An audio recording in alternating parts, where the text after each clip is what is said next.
Teejay Productions, providing the best in sports and entertainment. Hello, everyone, and welcome to our 2025 football kickoff show. We're here. I'm here with my first guest of the night. He's going to be starting off with us. It is EJ Samuel, the Nipa Yinzer. How you doing, EJ?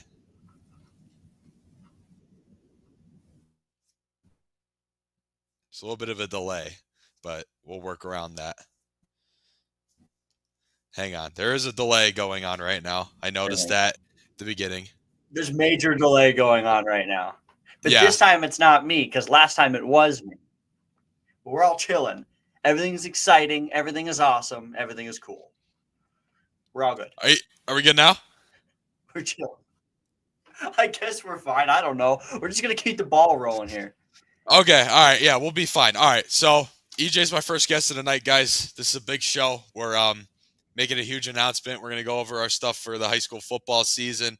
I'm going to go first and reveal where we're going to be, and then EJ will do the same. He's had it out on his pages for a little bit, and then he'll talk about some of the games that he's going to see this year and teams he'll see. So I'm going to get started. We're going to get right to it. You ready? Ready. All right, 3 seconds. That's not bad. Okay.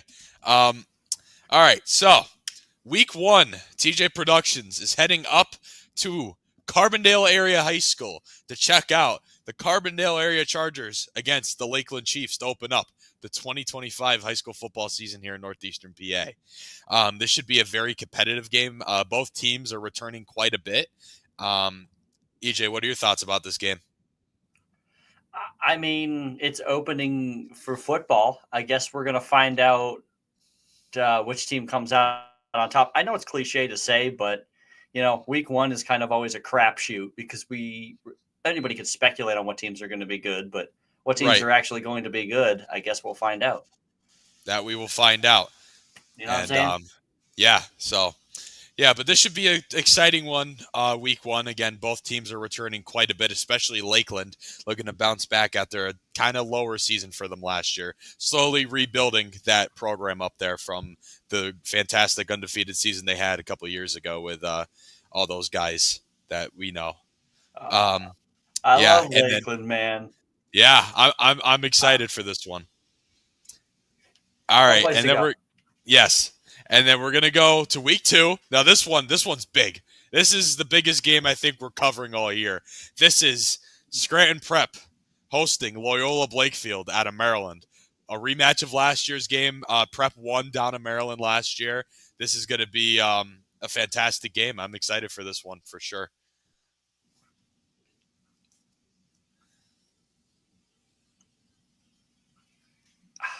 I mean, wait, hold up, Jake. So real quick. Loyola Blakefield Scranton Prep, we covered on PFN last year. Yes. And my father was the one who covered the game. He told me that Loyola Blakefield is obviously no slouch. They hold themselves up to high standards. And Scranton Prep, I believe, as I've seen and you've seen, they do the same. So that one, like you said, you were hyping it up. Worth the hype. Very, very much so worth it. If you're around, go to that game.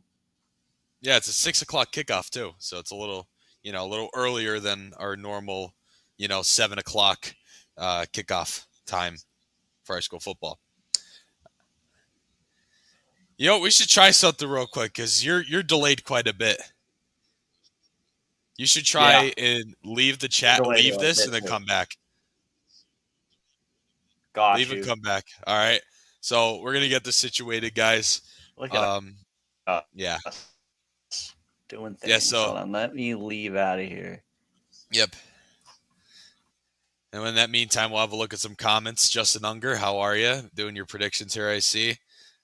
Look at that, the NFC East. Willie, how we doing? Great to see you, buddy. Yeah, we're having some issues right now with me and EJ. We're delayed. He's like, the way he's talking, and then me, it's like kind of off a little bit.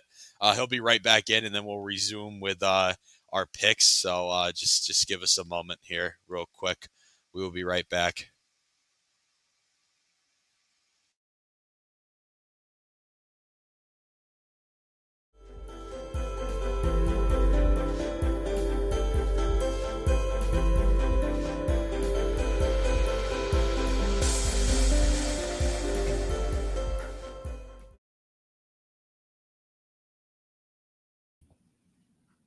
I think we're back. All right, we back?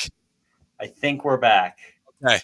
Oh, and Willie's in here, At and he least says right now, it's this fine. lagging. That's why you're lagging.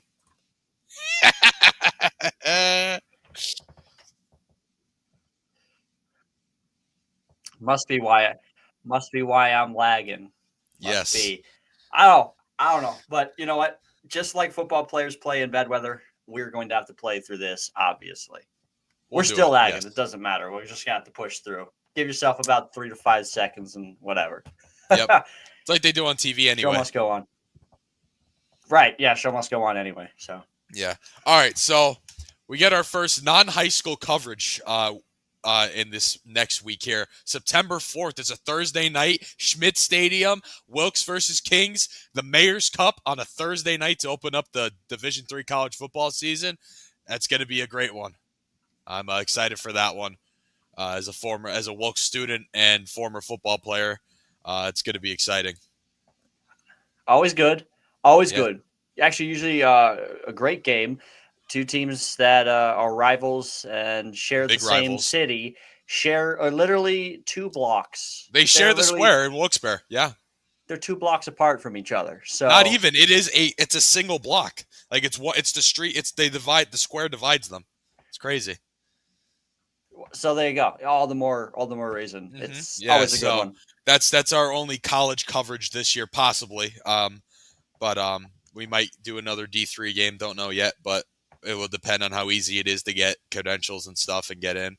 But we're gonna do the Mayor's Cup for Wilkes versus Kings, and then our high school coverage, our Friday night coverage that night is Lake Lehman at Northwest area. Kind of an older, not since Northwest area is not in District 2 anymore. It's not really a rivalry anymore. But Lehman and Northwest used to be a not huge rivalry, but it was like Lehman's second rival basically. There were always like chippy games, and yeah, I'm kind of excited to see this one. Last year was not very good. Northwest, unfortunately did not have the best season, and Lehman did have a pretty good season last year. But I think this year will be a little bit better, to say the least. Agreed. And you know what? Both teams, like you said, resources. We were talking about it earlier. Not every team has a bunch of resources readily available to them. Absolutely. So. Northwest area is a single A school, remember? I don't know if they are still. They might be a 2A now, but I haven't, seen them much or heard about them much since they moved out of District 2, but pretty sure they're still a single A school. I could be wrong. And that area, there's not a lot of kids living out there. They're really small. But yeah, so that game is our Friday night coverage. And then the week after, we're seeing Lakeland again, but we're going to Lakeland State, the Lakeland Stadium. We're seeing Wyoming area at Lakeland. This game, it was a bit of a big point differential last year, but this year I'm expecting a little different results because Wyoming area, they're a great program. They really are. They have kids, that come through every year and ball out. And they have arguably one of the best receivers in the area, next to Lucas Lepresto at Pittston area, Luke Kopechny. So they'll be good again. And Lakeland, I think, is going to be much improved from last year. I'm really high. I'm covering Lakeland 3 times this year. So I'm really high on them, and I think they're going to be a lot better because they have a ton of kids coming back. And they're going to get back to that Lakeland team like they were in 2022 when they went undefeated. It's going to slowly build their way back up to those standards, I think. So this should be a better game than last year for sure. Better you than me to drive all the way up to Lakeland. That is one hike, especially from where you and I are from. But it's a cool place to be. I think Wyoming area, like you said, they've always got kids coming in here. I'm Kopechny. I talked to him at Media Day and all that other fun stuff.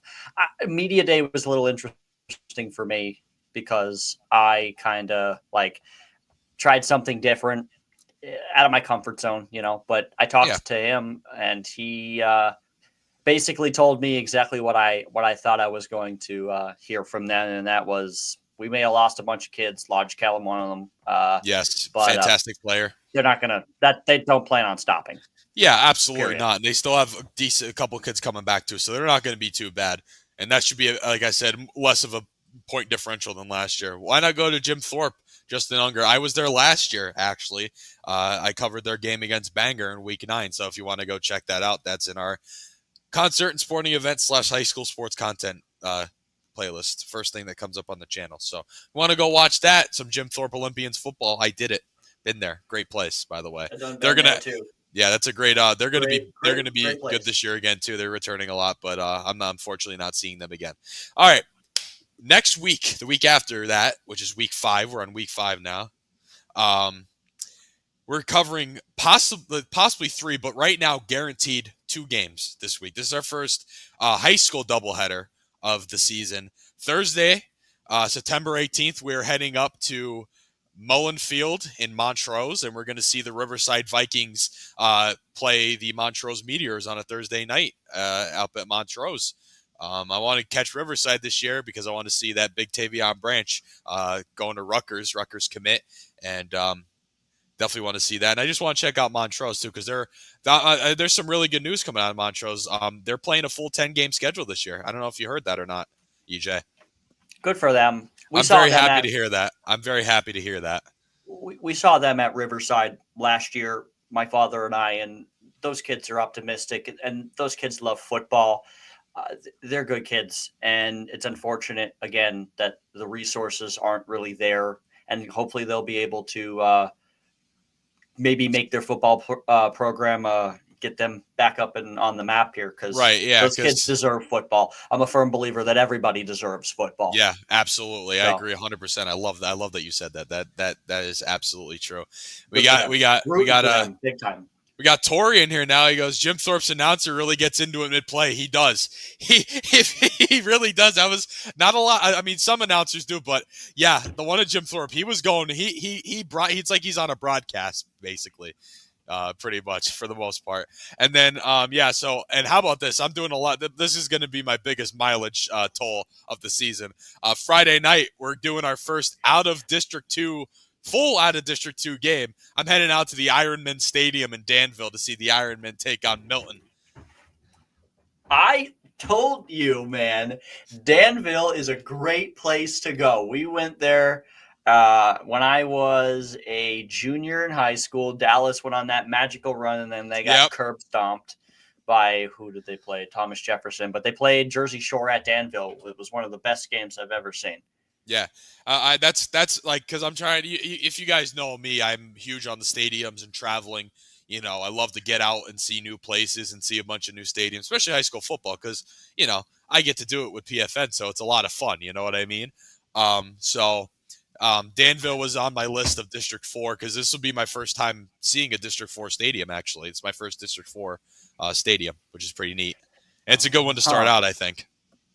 Baby's first District 4 stadium. Yeah, and then the picture there. Panther Valley, that's on my list too, because they have that really cool like grandstand type thing, kind of like how Moravian has like the overhang thing at Panther Valley, and that's like a little under an hour from where we are. You need to come down to District 1. Hey, I mean, that as I go through this more, Willie, I'm sure I will make a trip down to the District 1. I just have to see, like, when I'm traveling out of District 2, I like to start with the closest team. So I'll figure out who the closest is to, the area here in District 1, and maybe that'll be another trip to another team to put on the list. I don't know who that would be. It'd probably have to be a team right outside. I don't even know who it would be in District 1. That would be the closest to us. The closest drive will probably be a little under an hour and a half for District 1. If I did something like that, I'd have to make it. First of all, I'd have to actually get the day off, because getting the day off when you're on the air on the radio is a little. Yeah, it's hard for you. I know. Yeah, you had to schedule your thing around that. I would like to go down there and see how Philadelphia plays football. Yeah, to be honest with you, I'd have to anchor it around a Delaware game on a Saturday. Yeah, that would be my reason to go back down there. Hey, I mean, yeah, that would be the way to do it. I mean, they play great might end up football down down anyway. there. I say, might end up doing that anyway. Me and you are planning on going to a Delaware Blue Hens game this year. If there's sir. a playoff game, a district playoff game in District 1 or something that week.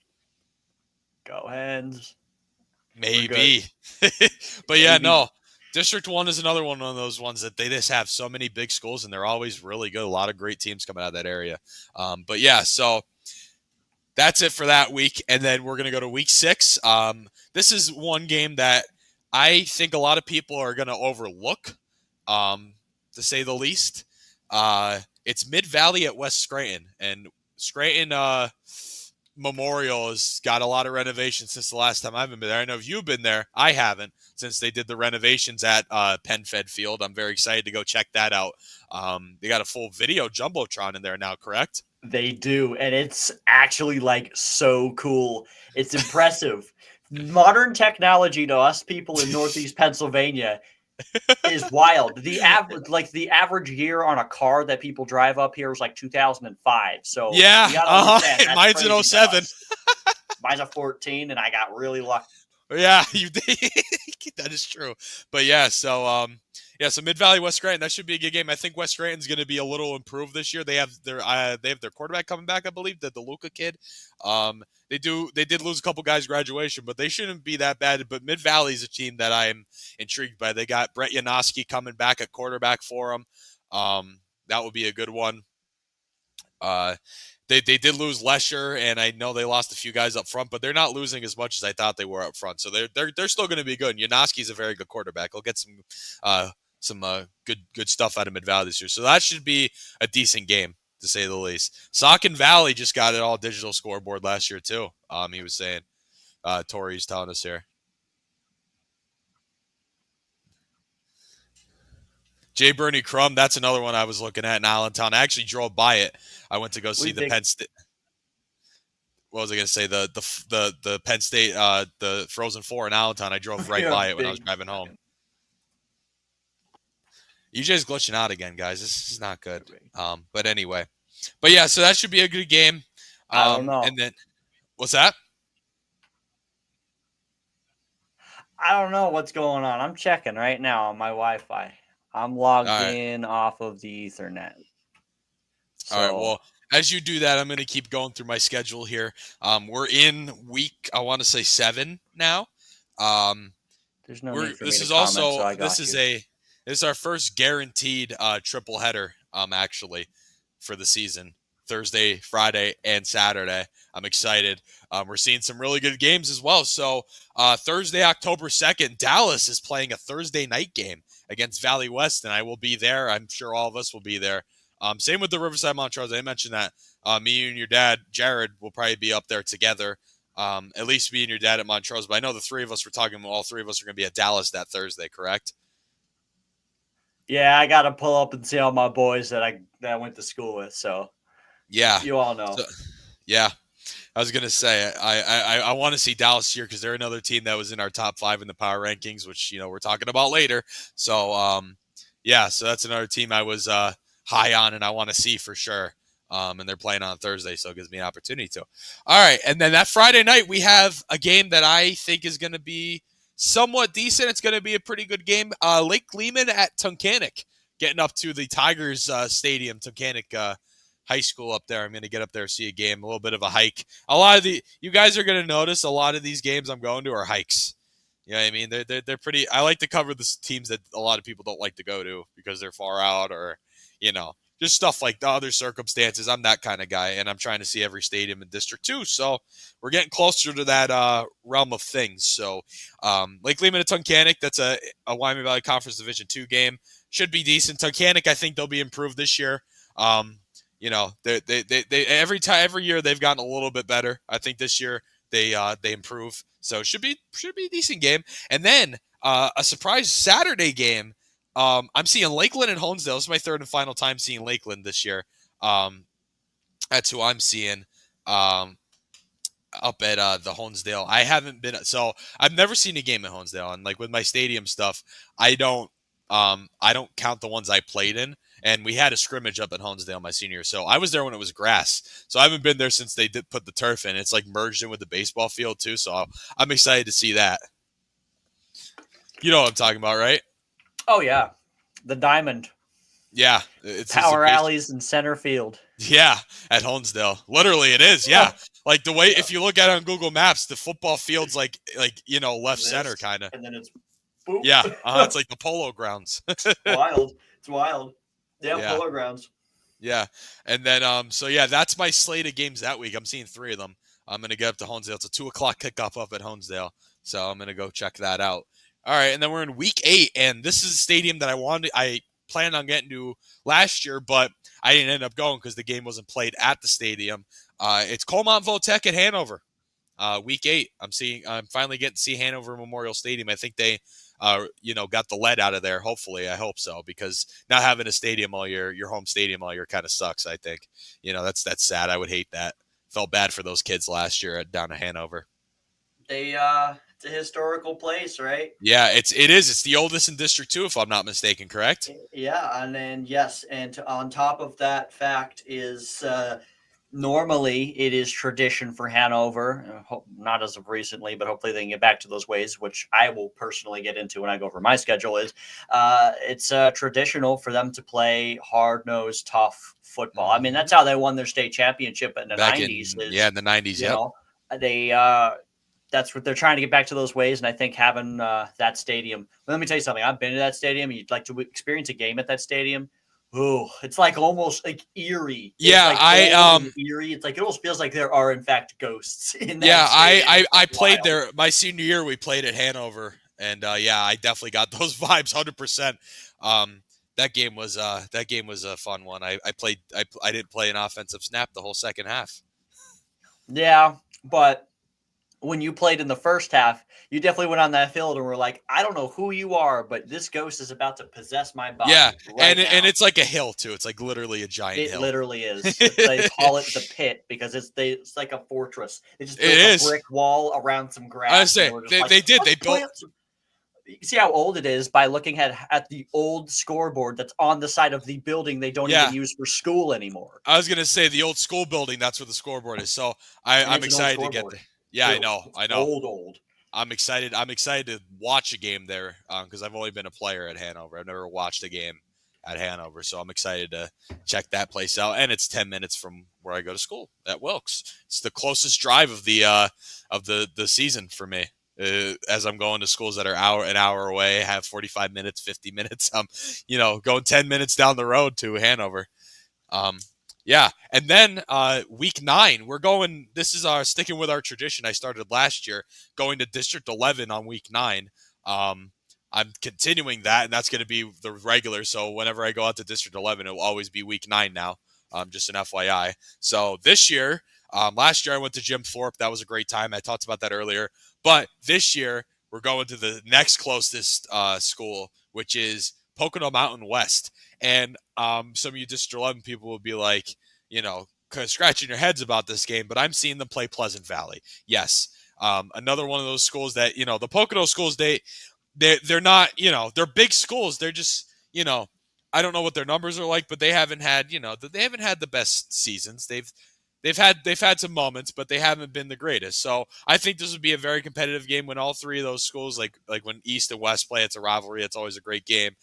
Pleasant Valley and Pocono Mountain West and Pocono Mountain East. So those three schools in that area, those games are always pretty close. You know what I mean? Because those are like the three main, it's like a triangle pretty much. Broadheadsville, Pocono Mountain East, Pocono Mountain West, East and West.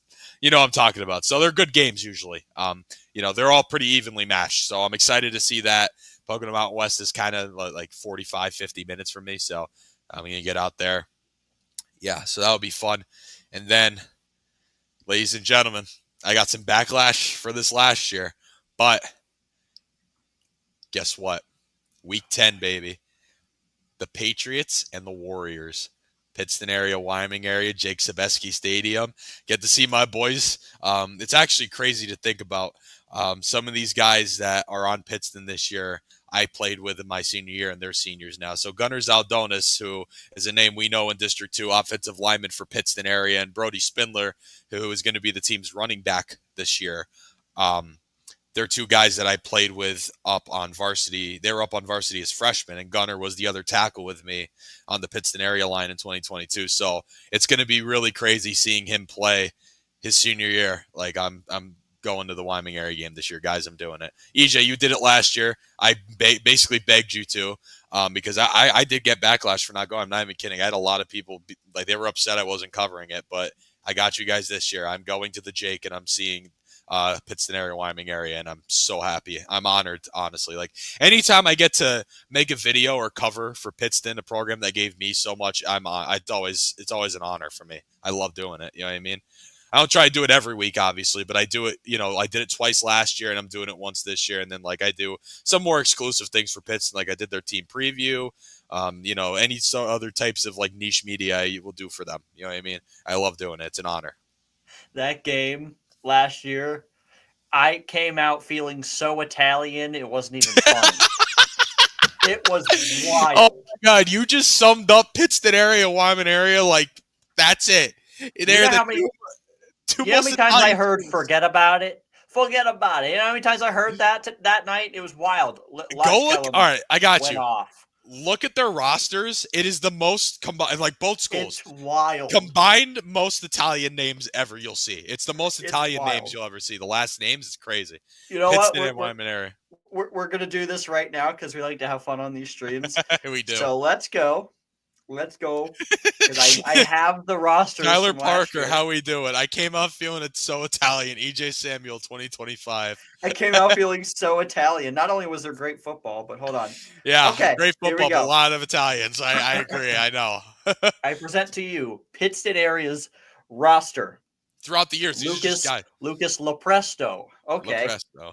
Here's one. Antonio Lombardo. Okay, we got these now. Lots of Lombardos in Pittston. Here we go. Great family. Tallarico. Migliori or whatever this last name is. I can't even say it. I'm starting to forget. I'm starting not to know some of these kids because they're like out of the I'm time not even going to try school. and say this one, but that is more Italian than Diallo. Diallo. Yeah, Matt. I got it. Let's go. Shout out Matt Diallo. I know Matt Diallo. Yep. Let's go to Wyoming area really quickly. This is funny. Yeah. I don't know if Kopechny is Italian. It ends in a Y. Yeah. So I'm not really saying. But we've got this is freaking great. Let's see. We've got Trustin Johnson's not. Let's go with this. Where was he? I just reset it. You could even go through previous rosters too, like La Nunziata. Yeah, La Nunziata. Oh my goodness! Wow. Yeah, dude, there's so many on here now. Now I'm down here in the bottom. Let's go. All right. This is just ridiculous. Sabatini. I love it. Sabatini. Sabatini. DeSanto. Oh my goodness. This is ridiculous. Mazza. Yeah, we get the point. Mazza. Yeah, we get the point. Most Italian football game of all time, even more than the Italian ball that they played in Toledo, Ohio. If I showed them these napkins, they'd be upset. Oh. Yeah, no, I'm not full-blooded Italian. I'm like half, like a little less than half. I'm mainly Polish, but going to Pittston, I think added a little more in my genes, to say the least. If you live in either Pittston or West Pittston, you by association are Italian. And the even fact if that it's not your DNA.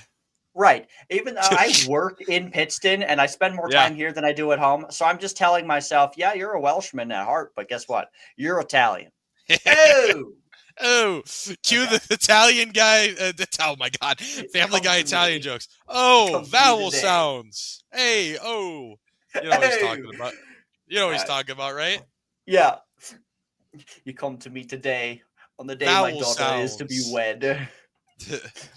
All right. But yeah, so that's the schedule, guys. We're really excited for this season. So now it's already up on his social medias. It's been up. It's been scrolling on the screen. Make sure you follow the Nipa Yinzer on all social medias, Instagram, X. Go follow him. Subscribe to the YouTube as well. Yes, but yeah, so EJ, go at it. Your turn now. Let's go. Yeah, let's play the game called Where is EJ Gonna Go? That's close enough to work. No, I could actually, and even if this lags, I want to, like he said, tell you that you can find this schedule graphic on the thing that's scrolling. So if I screw up or something on here, just go there and you can find it. But make sure you watch this whole thing first. Anyway, let's hop it off. I last year did a style of video that I've been thinking about for years. Norse used to be in the band and sit there and be boring while I was in marching band and just write everything down and put it on Twitter. Whatever. I don't do that now. I do videos where it's like a tour. I don't do what everyone else at PFN does. I go not so much for the football than I do for the experience, which is why I rebranded this year and I called it the Varsity Venture Tour. And I love it. Love it, right? I So do. look, It's awesome. my goal here is to go to stadiums, visit, see some teams, and not do the highlights, obviously, but go in there, talk to the kids. I mean, I was in the student sections all over the place. And then we went to States and I was in the student sections there. I didn't even know those kids. But, just student sections, go eat some food, plug the band boosters, plug the cheerleading boosters. There's a lot more than just football that goes on a Friday night. Oh, you know what I absolutely. mean? And booster I like clubs to are the main showcase reason it. why most of the stuff happens. I mean, Exactly. show that off is awesome. You know what I mean? And give support to the booster Yes. clubs for cheer, the football boosters, the band boosters. Right. It's awesome. Right. And so my thoughts were, how can I do the football highlight video that I should be doing for PFN, but also showcase everything? So that's what you're going to get when you watch my episodes compared to somebody else's episodes. They do highlight videos. I'm like a diners, drive-ins, and dives type guy where I can just, we're here at this place and look at this cool stuff they have. And then there's highlights. Right. Let's get to the schedule. So got to go to the pizza capital of the world to start. And this game's a little interesting. It's West Scranton at Old Forge. People I find are looking towards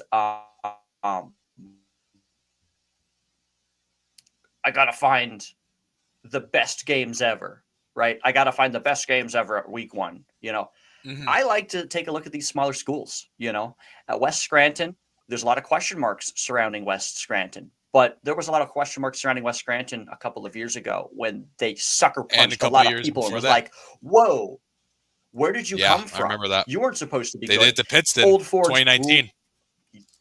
Yes, they did. 2019. Exactly. So I always want to see them, those smaller schools, give them some love. At Old Forge, great place to go. I called a lot of games on there when I was calling games on the radio. A great place. I was at Old Forge last year, too. It's great. Not a lot of sideline space, so be careful. Be careful. Not a lot of sideline space at all. Be careful. Not a lot of sideline space. None at all. Small little joint. Smells, the whole freaking town smells like pizza.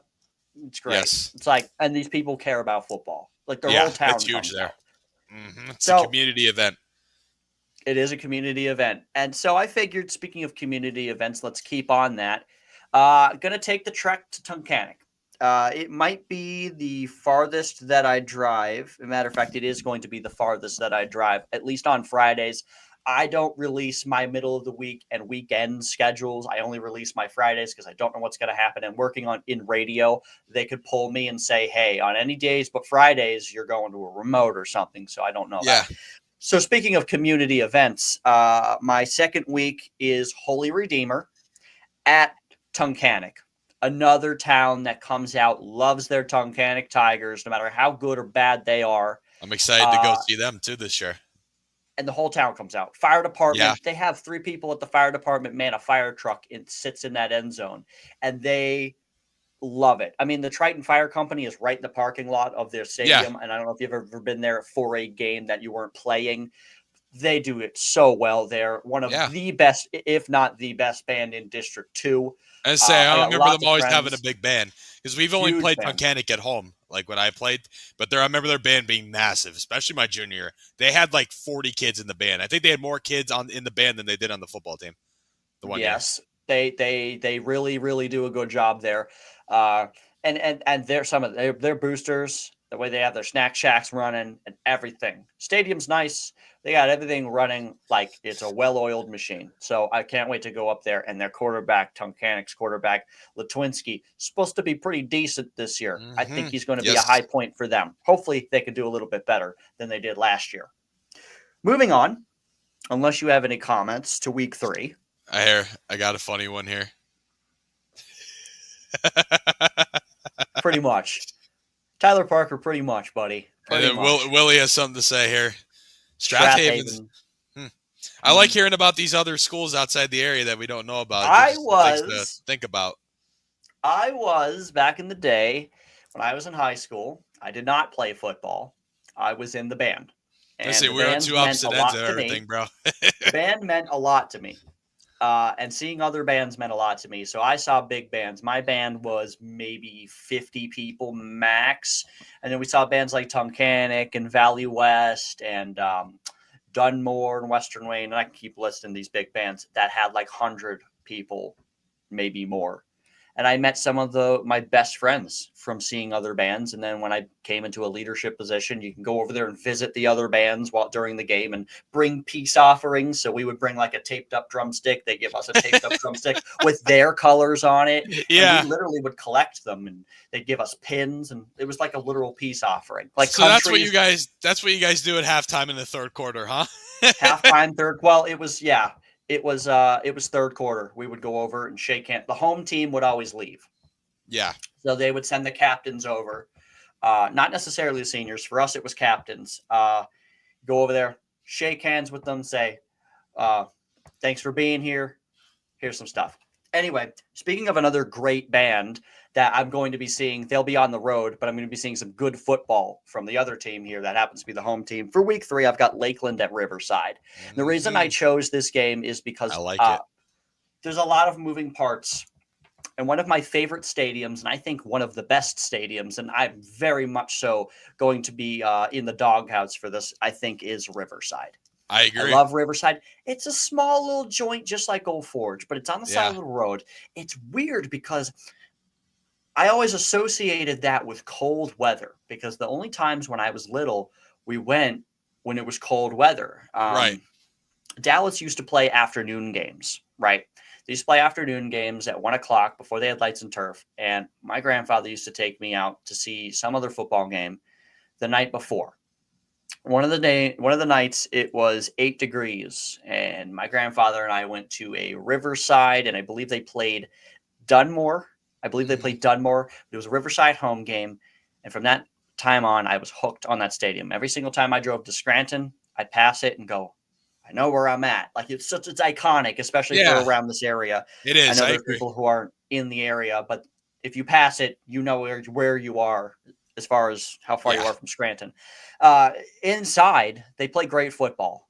Tavion Branch, obviously, we talked about him. Riverside has one heck of a line, and they, I guess the only question mark for them is how they can replace losing Tedonio. I was just going to say, that's their only question mark, because they got some good receivers coming back. They have good Branch receivers. And the O-line is solid still. It's just the quarterback situation. Who are we going to see play quarterback this year? Because Tedonio was great. He was really good. Fantastic. I saw Riverside 3 times last year. They were awesome. But yeah, they're going to be good again. They're going to be awesome again, but it's just going to be a new face of quarterback, and we'll see how that shapes out, you know?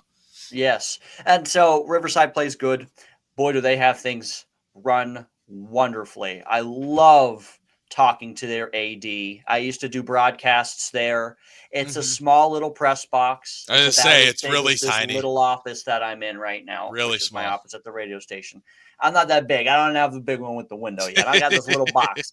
I just got here a couple years ago. So, but it's great. I talk to him all the time when I was doing radio broadcasts. He's such a nice guy, and the scoreboard's really cool, and the band is great. Lakeland's band's going to be awesome. They always gave us a run when I competed in school with them.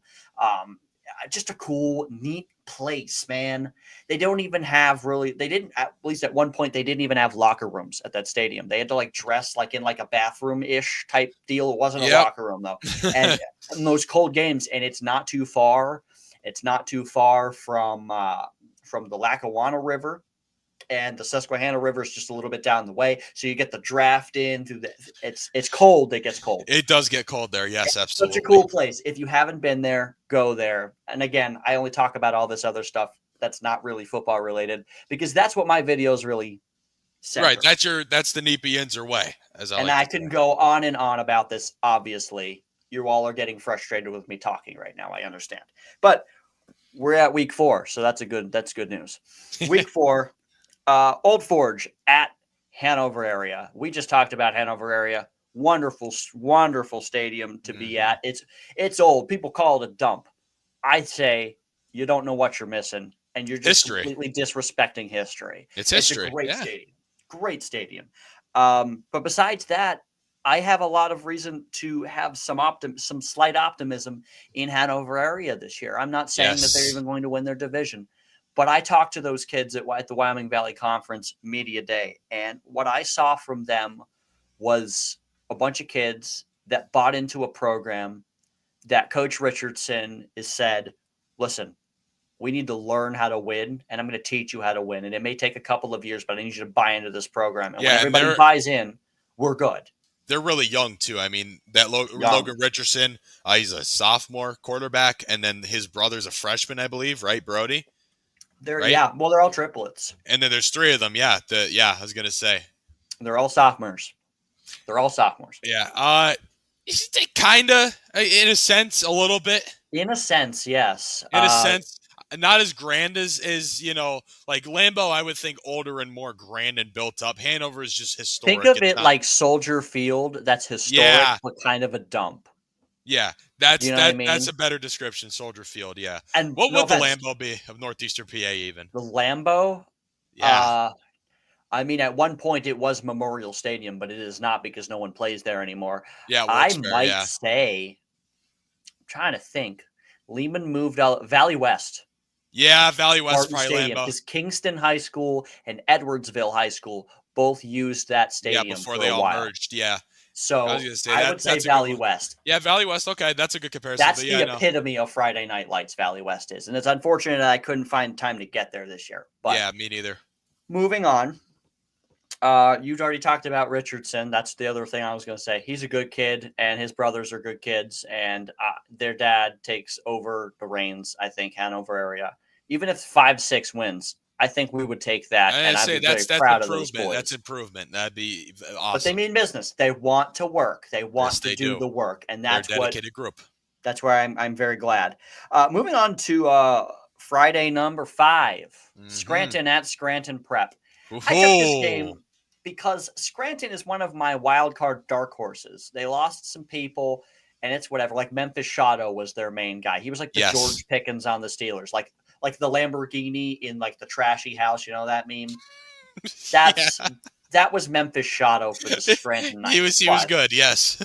But, and again, this is no shot at anybody, but Scranton struggled besides that. Coyle was okay, their quarterback, but just not a lot around it. Do you know what I mean? Yeah, not a lot of support system. So, my thought being, Scranton still could shake some people up. Mm-hmm. They got spanked in the Wilkes-Barre playoff game. It was at Wilkes-Barre, tough one. I was there. And Scranton obviously has the potential to do good, and I really do, in fact, believe in them. Now, Prep, that's a tough one. Prep of any team really around here is the one that's going to go to the state final. They're our number one. They're our number one team. Don't give it away yet, Jake. They know it's on our social media. Don't. We want to talk about it. We want to talk about it. I want to say some things later. All right. What I'm going to do is I'm going to tell you Scranton Prep is really, really good. This one's at Dunmore because that's where Prep normally plays their home games. Yeah. I love it, man. I just think if there's any team that might be able to be like a trap game, this might be it. We might see some fireworks. Do I think Prep's going to win at this current moment? Yes. But there's a lot of reasons to believe that Scranton might cause some fireworks. And Prep fans have always been nice to me. They love me and I love them.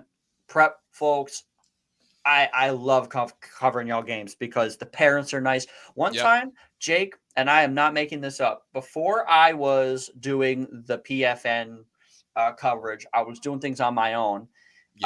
And I came out to a Saturday afternoon game that Prep had, and I was so cold. I just was like, I'm just going to this game.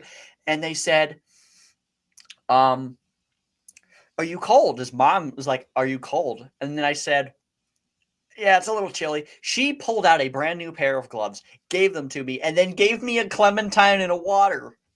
How about that? Sweetie. I was like, thanks, Mom. I don't know who you are, but awesome. Whose mom you are, but yeah. I don't know who you are, but you're not my mom, but you're sure acting like it. Way to go. And it was awesome. And they're awesome. And the Prep cheerleaders, so probably the best cheer team around. Really? Like best routines Prep, and best, Prep has it down to a science. Well, they should if they're private school, but you get what I'm saying. They are cream of the crop as far as if they had a band, and this is my only gripe with Prep, get a freaking band. Get a band program, freaking band. Look at all these kids that are so smart to go to your school, man. Get a band. Sure, you got These a lot of kids need talented music. musicians. These kids need music, man. Mm-hmm. I agree. Moving on. Seeing Lakeland for the second time. We had a lot of Lakeland coverage. Me and you. Yeah, we're seeing Lakeland a lot. And the reason I picked this Lakeland game is because they're on the road at Dunmore, and I wanted to see this game previously, and I couldn't because I just couldn't justify dropping what I had in place. Whatever that game was, I don't exactly remember, but I know I didn't want to drop it. Lakeland at Dunmore. I think Dunmore's going to be a little bit better. They got some very good additions, Jake. Yeah. Yes. They have quite the good additions. So they're not going to have a problem with quarterback. No. On top of the fact that I saw some promise towards the end of the year last year. Yeah, no, I covered them in the district championship against Riverside. They have some good kids. That's another program that's just like, cream of the crop program in Northeastern PA, historically fantastic program. And that's a school that, last couple of years they've struggled a little bit, but they're still solid. And, even when they get in those low points, they always come back. You know what I mean? That's a program that never, completely crumbles. You know what I mean? They're always consistently competitive and good, to say the least, Yeah, and I got to be honest with you. I'm going to shout my two guys here, WILK. They played in the 70s at Dunmore, and it was just... And we lost him. No, I'm kidding. He's fine. Wait. He froze. Lagging out right now, but you that's just fine. did, yeah. I know. So listen, it's going to be shout out Paul Tallarico, my boy, offensive lineman in the 70s, and yeah, he's frozen, guys. Oh no.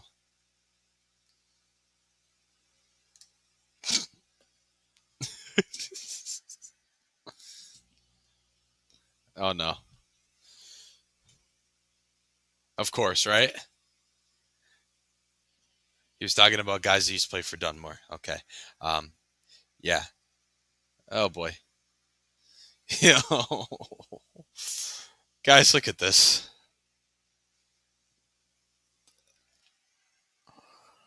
Oh boy. Cue the Jeopardy music, yeah. Oh. All right, well, he had to leave for a second. Once he gets back in, we will be right back. Sorry about these delays, folks. Really, really, thank you for your cooperation.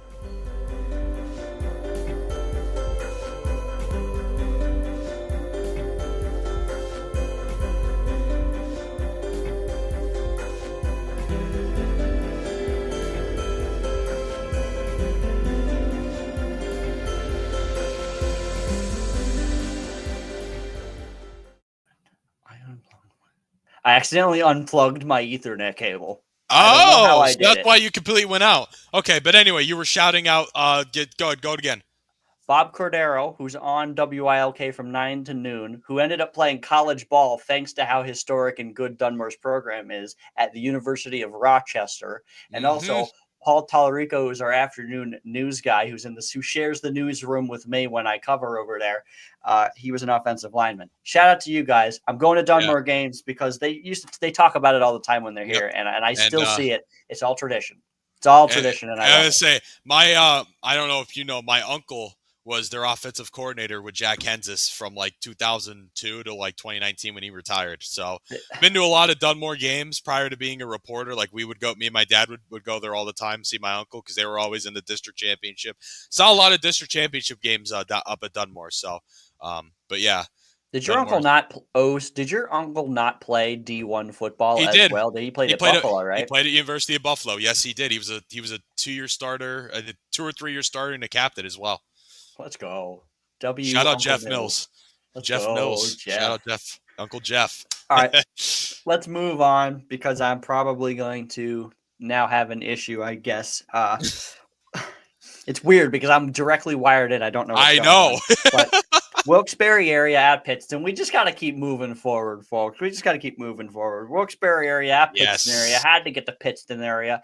As you'll see on my name tag, I'm also kind of doing stuff with Froggy too. Like I wear the Froggy hoodie there, and they know me because I'm on the air and stuff. So Pittston is and where they know me through the show and everything. Exactly. So the station is right there. I figured let's go to Pittston. Pittston, they've treated me wonderfully. Especially when I was doing my radio broadcasts. I've never seen a more accommodating stadium than Pittston. I love going there. I just love it so much. Great place. And Wilkes-Barre area is going to be good. And I think if Pittston is as good as they may potentially be, that could be a shootout. Yes. Moving on. JD, what's up, brother? Yeah, kid. It's going to be 10-10. That will be week 8. North Pocono at Scranton. Got to get to Scranton Stadium. Again, those kids, man, at Scranton. And North Pocono, too, man. And North Pocono, too, and I'll get to them in just a second. Scranton, great band.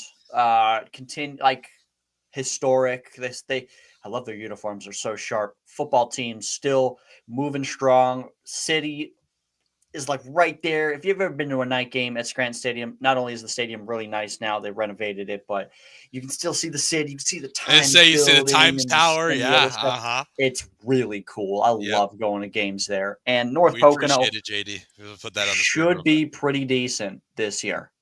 They should be pretty decent this year. They actually, matter of fact, I'm really good friends with our local news channels. I've been talking with my guy Nick Zalea, and he is a very big fan of North Pocono this year. He just thinks he says, for some odd reason, it just feels like they're going to be a little better this year. They got a little bit bigger on their line than they did last year.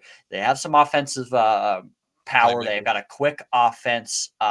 Defense, although losing a couple of guys, they still do pack a punch. I think North Pocono's no slouch. By the way, it's a long drive to get up there. So if you're playing on the road, I don't care where you are. And also, Coach Dolan's been there for a while now. He's a close friend of ours and the family. He coached my uncle at Dunmore, so they're really close. Shout out Coach Greg Dolan. Great, one of the nicest guys I've ever met, if I'm being honest with you. And he runs a great program there, North Pocono. He absolutely does. If it was closer to me, I would have tried to get to a home game this year. They have a great home atmosphere. Anyway. Too. Oh yeah. Let's get to week 9. Western Wayne at Mid-Valley. Got to go to Mid-Valley because Janoski is... Talked about it earlier. My goodness. Got to see him. And let me tell you something.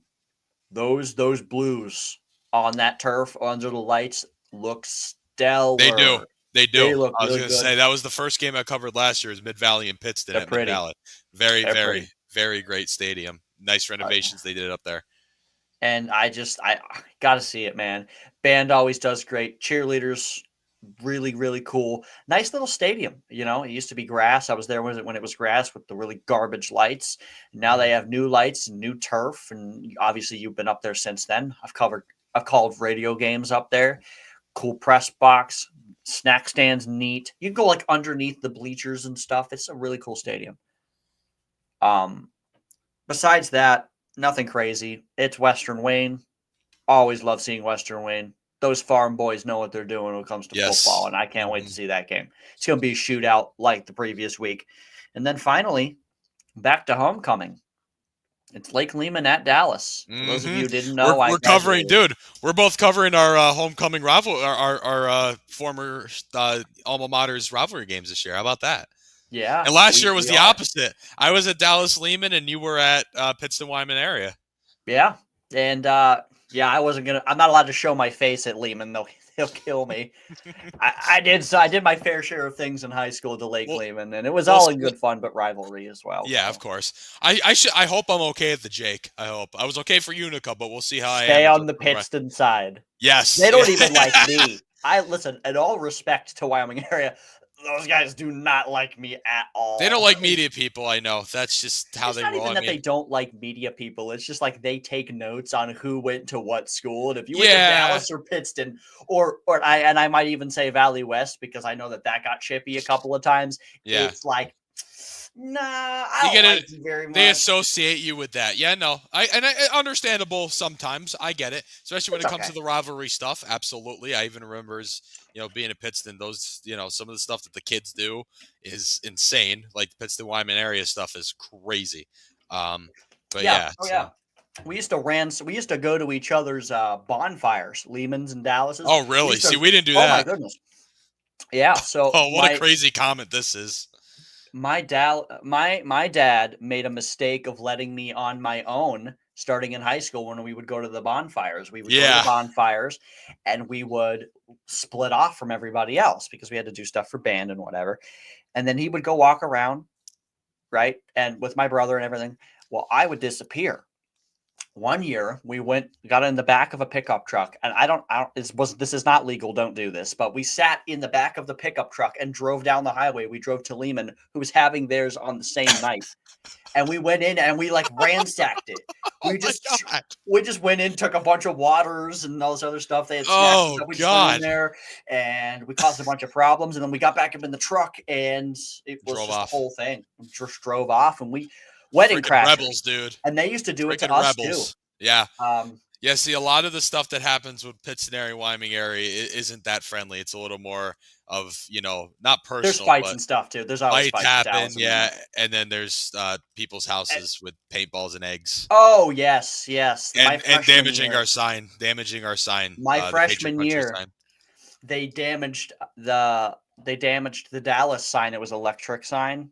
And somebody put a bunch of yellow spray paint on the bottom of it. Yeah, someone did that to the Patriot Country sign outside Pittston. Yeah. Someone spray painted green all over it in 2020, my sophomore and you know football what? season.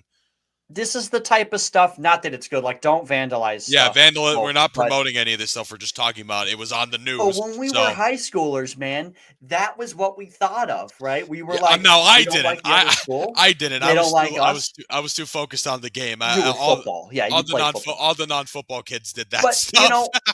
We used to do that to each other all the time. We used to run. If we went to Lehman, we knew to stay on our side because if we went over there, those boys are big. They're farm boys out there. They are big boys. Well, I know now they started doing this after my senior year at Wyoming area. They have security guards at the point, like the middle point, like near the end zones to where it's the Wyoming area side. And if you're if you're a student, like a high school student, you don't go to Wyoming area, they don't allow you over there.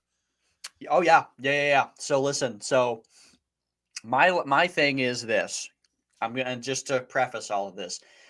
These rivalries are nasty. They just are. They just are. And the teams hate each other. Dallas could be 1 win, or Lehman could be 1 win, and the other team could be 9 wins to that point. Yep. Or whatever it is. And anything goes in that game. Oh, yeah. And the fans know it. The towns know it. The bands know it. The cheerleaders know it. It gets petty. And it's the same thing with Pittston and Wyoming area, as I learned last year and the year before that. Yeah, I was going to say, at one point or another, it's a game for at least a half or 3 quarters. I know for a fact the year that Wyoming area had about 26 seniors, they beat us 42-14. It was a 7-0. It was a 7-7 game at halftime. We had a fumble touch. I don't know if you remember this. It was downpouring that night. It was at Wyoming area. It was Pittston, Wyoming area. It was complete downpour for the whole game. Was that the COVID year? No, that was the year after the COVID year. It was my junior year. We went out there, and that was the year they had who would they have? Sokach Minnick. They had Rocco Pisano, Nick Elko on the line. Pisano was ridiculous. That kid was really good. So that was the year they had all those kids were seniors. So so that was a good group of kids, and it was a 7-7 game at half. And then even last year, what was it at half? 7-0 at 14. Like, you know what I mean?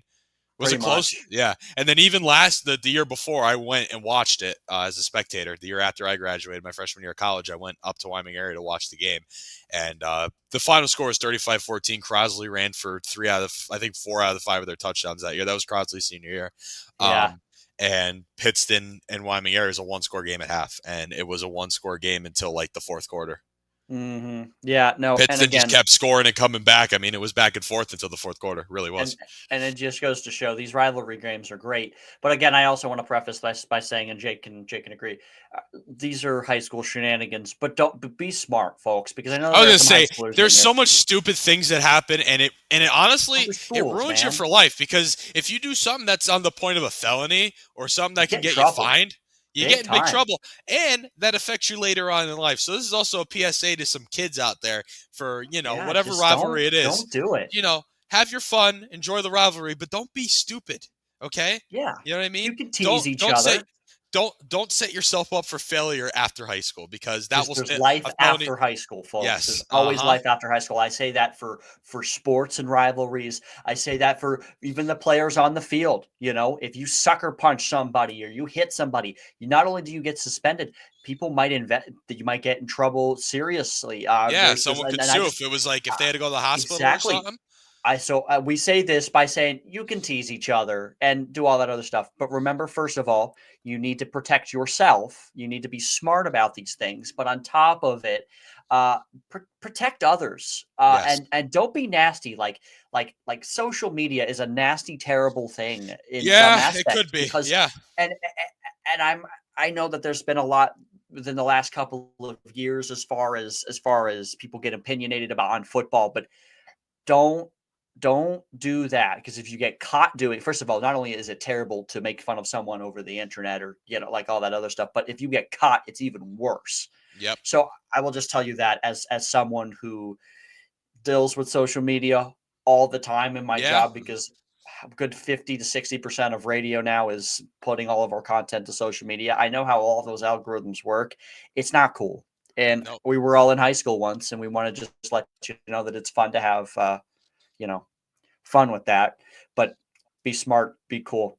And I guess the big thing is, with being smart, don't be an idiot. Now, getting into the actual game, because I just went on a big PSA rant.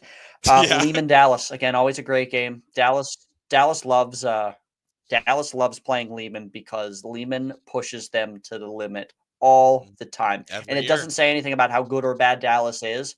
And the same thing is vice versa.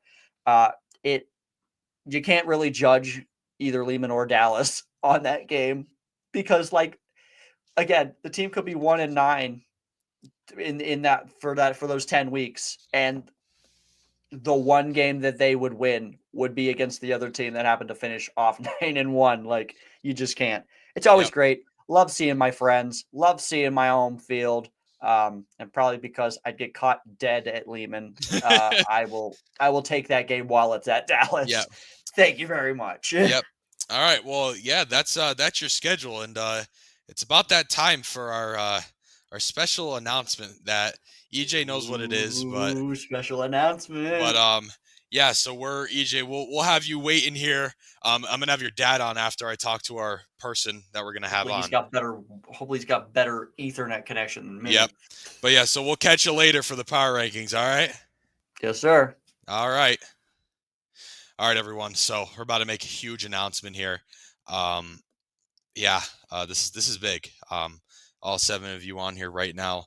I'm really excited to do this, and we're gonna have someone come on, and we're gonna talk to them for a little bit about this whole thing. So, without further ado, let's play our video here.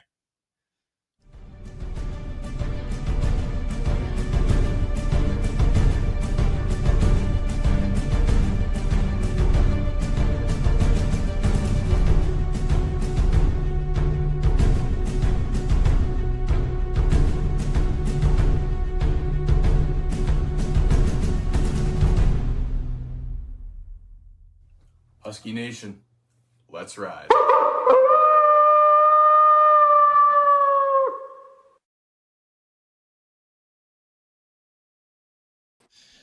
All right, everyone. Well, as you saw, we are going to be live streaming every Bloomsburg University hockey game live here on TJ Productions this season. And with me right now is Team Secretary Hunter Austin. Hunter, how you doing right now?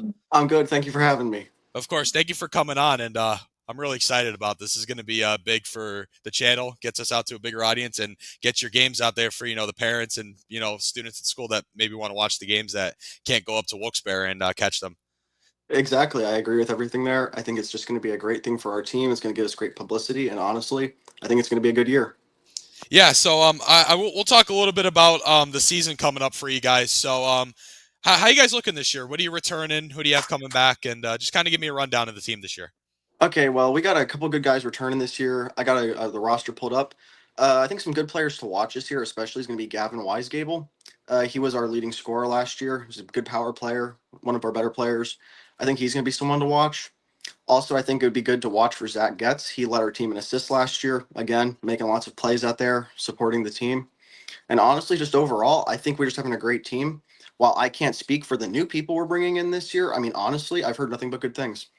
That's good to hear, and that's always good too because if you have success in the past and you keep, it builds up the program, and then you get better recruits coming in. Especially with you guys being a club team, I'm sure a lot of the recruitment has to come from you guys rather than the school and coach. I mean, like mostly internal rather than the school going out there and trying to get kids. It's mostly with you guys, I'm sure, right? Yeah, exactly. I mean, we've been doing a social media campaign, especially just trying to get as many people out there advertising our recruit skates and our program. And honestly, we've had quite a good success with it. We got a lot of people to the last recruit skate, and I think we're going to honestly bring in more in the future. And that's awesome to hear. And yeah, and I just want to talk about, so you guys, I know, are looking for more actual paid sponsorships and team sponsors. I know you guys have Serpents Hockey with the wax, correct? Correct. And you have us now with doing the broadcast of every home game. But kind of talk about the benefits of sponsoring Bloomsburg Hockey for anyone who may be interested that's watching this right now.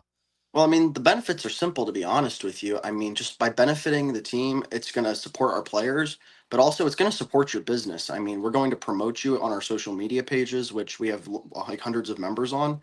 And so that's going to give you a massive audience in order to reach out and bring business to yourself. And it's also going to support local businesses in the community because they're supporting a team ran by the community.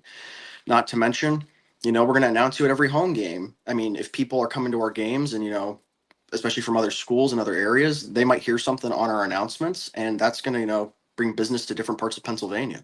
Yeah, absolutely. And I think, with the broadcasting thing going on here now, this opens up new eyes onto the program as well. I mean, you guys being a club team, I'm sure the school, they do stuff for you guys, but not as much as the NCAA teams.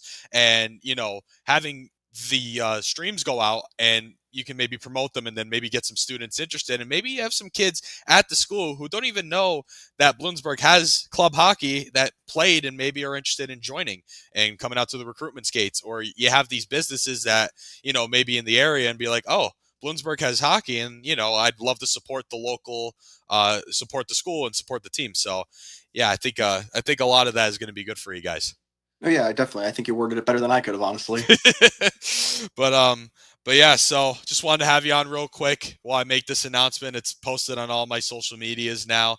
Hunter, thank you for your time. Thank you so much for coming on, and we look forward to seeing you guys play this year. Thank you so much for having me, Jake. I look forward to seeing you at our games. Go Huskies. Go Huskies. See ya. See ya. All right, everyone. Well, that was Hunter Austin, secretary for Bloomsburg University Hockey. Yeah, so guys, we're going to be locked in on this year. This is probably one of the biggest things that we're going to be doing on the channel. One of the biggest things we've done, probably ever, honestly. And I didn't have it on very long, but I had the hat on. I do have a Bloomsburg hat. I don't go to Bloomsburg. I have friends that do. Kind of got me the opportunity to do this. And I'm just really, really excited because we never had like a team that we've had broadcasted on here. We never really did, besides the Pittston area lacrosse tournament. We've never done really any type of broadcasting sort of thing. And then the BMSA stuff, when I ran that's about it.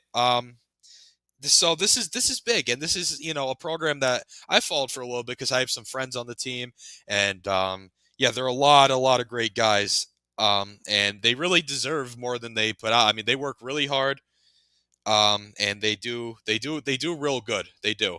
So, everything should be out now on the social media, guys, that we're officially partnered with Bloomsburg University Hockey. It's, we're extremely excited. I'm just making sure all this is going out, so everyone could see it before we bring on our next guest of the evening. So we'll wait for him to join up. It'll be the other Samuel, Father Samuel, to say the least. Mr. Jared, when he is ready. This is big, guys. I'm happy I was able to do this all in one, do the show. I'm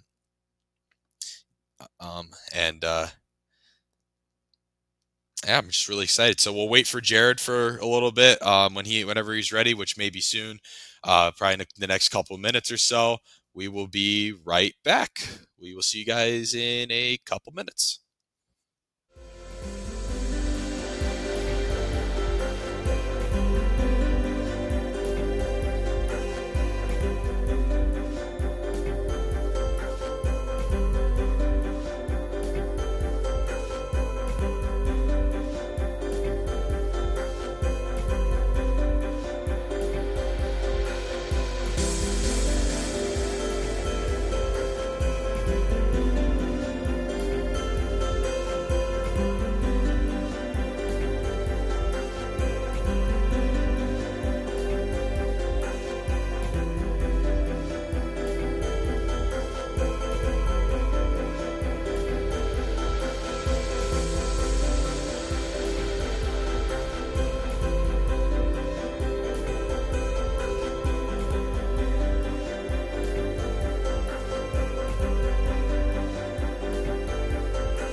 All right, just so I don't lose some of you guys, I'm gonna just keep talking about things. I'm gonna stay on because well, I see a lot of you guys are in here, and I don't want to, keep you guys waiting. So we'll give you some stuff. Jared will be on soon. He'll join.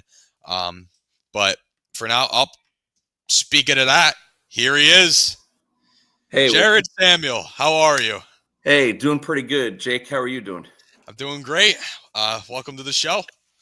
Thanks. I had a little bit of issues, but I figured it out, man. All right. Well, that's good to hear because you're here now. So day, we're good. Yep. All right. So me and EJ, we talked about our schedules earlier, and we wanted you to come on and just tell us where you're going this year. I know you you cover a lot more of the bigger games than me and EJ do. Me and EJ try to tend more towards kind of seeing certain schools and smaller teams that don't get a lot of coverage. You're the big time guy around here. So well, yeah. So I think this year I'm thinking about doing it a little bit differently because there's a lot of places and I like what you guys do because you get out to a lot of the different venues that like you haven't visited before, like seeing stadiums and stuff you haven't seen. And yeah.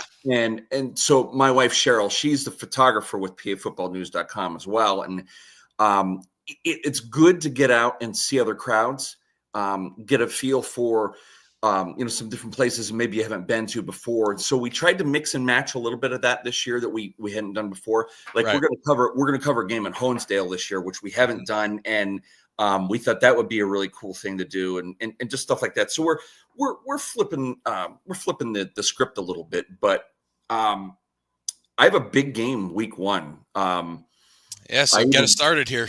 Run us through what you're seeing this year. Yeah. So week 1, I have a really, really good game, and I hope everybody kind of sees it the same way I do. I have Riverside at Dunmore, and here's the thing about that game, and I'll talk about it because it's next Friday. So I think everybody knows what Riverside is. I think everybody knows what Riverside is this year, and maybe without the quarterback, Chase Tadonio. But they have so many players. They have so many guys. They're a good team. Obviously, everybody knows Taven Branch. They know how good he is. Going to Rutgers. Just a really great story there. And I like what they're doing. Here's the thing. Dunmore made a really nifty and nice run last year in the playoffs that I don't think a lot of people said, oh, Dunmore will they should make some noise in the playoffs because they had lost a bunch of guys the year before on that great team that made it and then eventually lost to Southern Columbia, who ended up winning the state championship the next week. So, Dunmore lost, but they made a nice little run. And I'm going to tell you, they returned some guys, especially at the skill positions. And the biggest addition that they have is junior quarterback Weston Yanoni. And I know you probably have talked about him quite a bit. Yep. Yeah. So transferred in from Susquehanna, family moved, and right. Yeah. It's a big time deal, man. It's a real big time deal. He's a good quarterback, which is kind of something that they need. He can run the ball, he can throw it. But I think on the defensive side of the ball is where he really shows it. He is a really fantastic defensive back. I mean, he is really good. So it's going to be very, very interesting to see this game. Because I think in District 2, Class 2A, I think those are the two teams that are going to shoot for it at the end when all is said and done. I think that's where it is.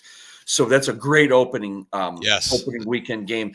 A couple of other highlights. Week 2, we have Stroudsburg at Wilkes-Barre area, which I'm really, really looking forward to. I think that we were down at Wyoming Valley Conference Media Day, and I think the best interview that we had, that I had, was with the Wilkes-Barre area guys.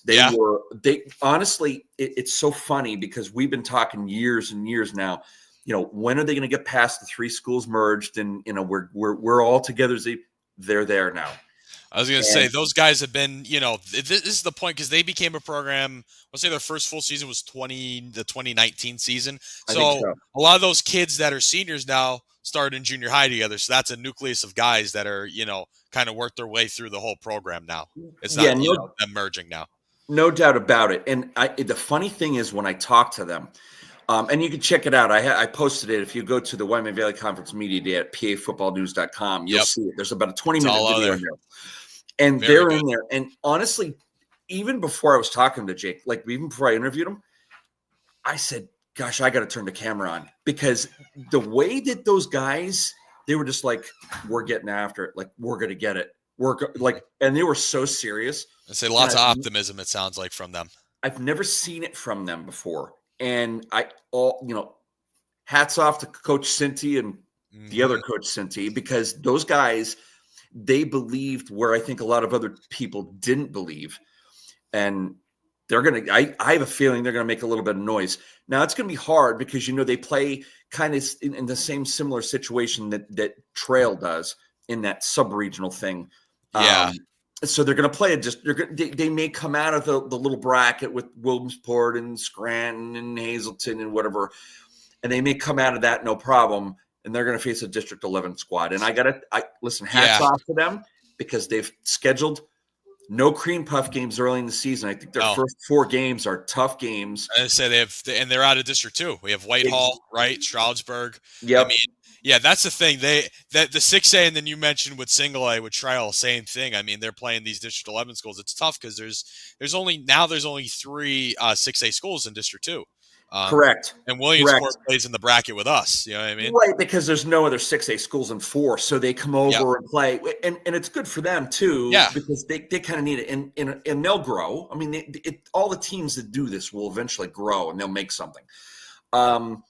Week 4, I got a very intriguing game that I've been looking forward to, and that's Delaware Valley at Scranton Prep. Mm-hmm. Scranton Prep, I think, as everybody knows, lost a few guys. They lost, a guy that I really enjoyed covering a lot more than a lot of other players, Lewis Paris, the quarterback. Yeah. Mm-hmm. He was the first 1,000-yard receiving or passing 1,000-yard rushing quarterback in like 11, 12 years in District 2, which is great. Really? I didn't know that. Wow. Yeah, he was. And he also led his team in sacks. Really? So right. So you lose. I didn't know this. Right, exactly. And you lose a guy like that. Yeah. And you go, how are they? Well, guess what? I would watch out for this team. They could make some decent noise in a year where maybe some of the 3A teams at the state level get a little complacent and go, we got there last year. We can get in. Here comes Scranton saying, we got nothing to lose. We're going for it. And it all starts with senior Will McPartland at running back and defensive back, and pretty much does everything. The kid, he's an athlete for him. He is an amazing athlete, and I would say watch out at running back. They're going to have a 2-headed monster at running back. They've got the Prince kid, and then they've got who I hope gets some playing time this year really fast. And I saw the work he put in the offseason. Sophomore Brandon Farmer, that kid. Wow, I would watch out. I think Prep lost enough, but I think they brought back enough. Here's the intriguing thing about Delaware Valley, and I know we want to get into your top 25, so we'll share more of this when we get there. But this game to me is very intriguing because last year you'd coach this kid as the quarterback. Okay, you had Logan Olsemer. Yes. This year, you got Colin McGarvey, who was a quarterback before Logan Olsemer played quarterback for them, and actually has seen it from both sides because he was a receiver and a pretty darn good one. And they had the best freshman receiver I think I've ever seen in Trey Newton. And I saw them at Abington. Yes. Even though they lost that game, I still saw those flashes from them. I mean, the kid is a freshman, set the school record for number of receptions at Delaware Valley. And when all's said and done, he should be at the top of a lot of lists of receiving LACO in a conference.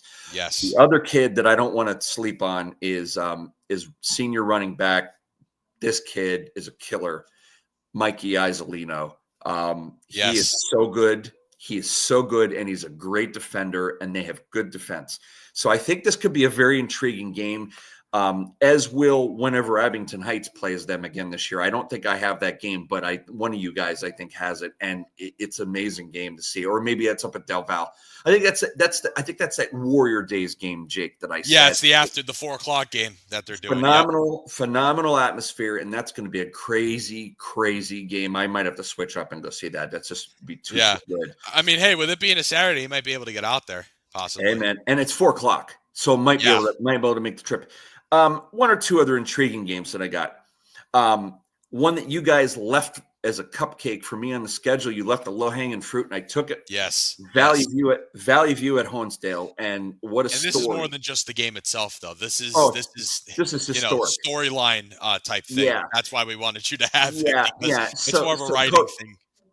Coach Hawan's going up to Honesdale after he leaves Valley View, and we all know what he did at Valley View. He did some fantastic stuff. Yes, he had great run at Valley View. Very really kept that program on the map, as opposed to some other programs that maybe fell off from coaching. This guy killed it. And now he's going to go up to Honesdale. When I talked to him at Lackawanna Conference Media Day, he looked me right in the eye and he says, I love this group of kids I have at Honesdale. And I said, wow. Because they lost a very good running back last year. They lost a 4-year starter at quarterback. Yeah, I was just going to say, you look at them, that's another team that lost quite a bit. You know what I mean? But again, he says they have them. He says they have kids. And I believe it. I believe it. He's been around long enough that he should know if he's got stuff. One other game, I've got Jersey Shore at Scranton Prep towards the end of the season. That could be something. It might be nothing. It depends on what happens at Jersey Shore. And then the last game of the season, and it's not the first time I'm covering these guys this year, but I'm going to tell you, they are my pick.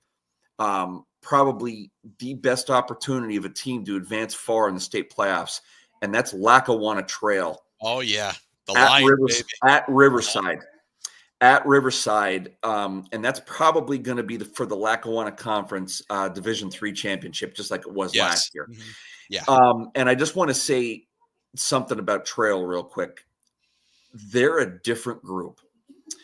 I've talked to Coach Jervis a number of times. He's a really great guy. Like, if you've never sat and talked to him for 5 minutes, it'll blow you away. I've only talked to him in bits and pieces, but I know he's a really nice guy, very great guy. So it's not even that. It's just the way he cares about the kids and then builds this program. The kids believe in everything that he pushes and teaches and so on. And it can't be easy up there because of the type of offense that they run, the wing tee. It's very deceptive. There's a lot of things that have to go right for it to work. Yeah. But here's the thing.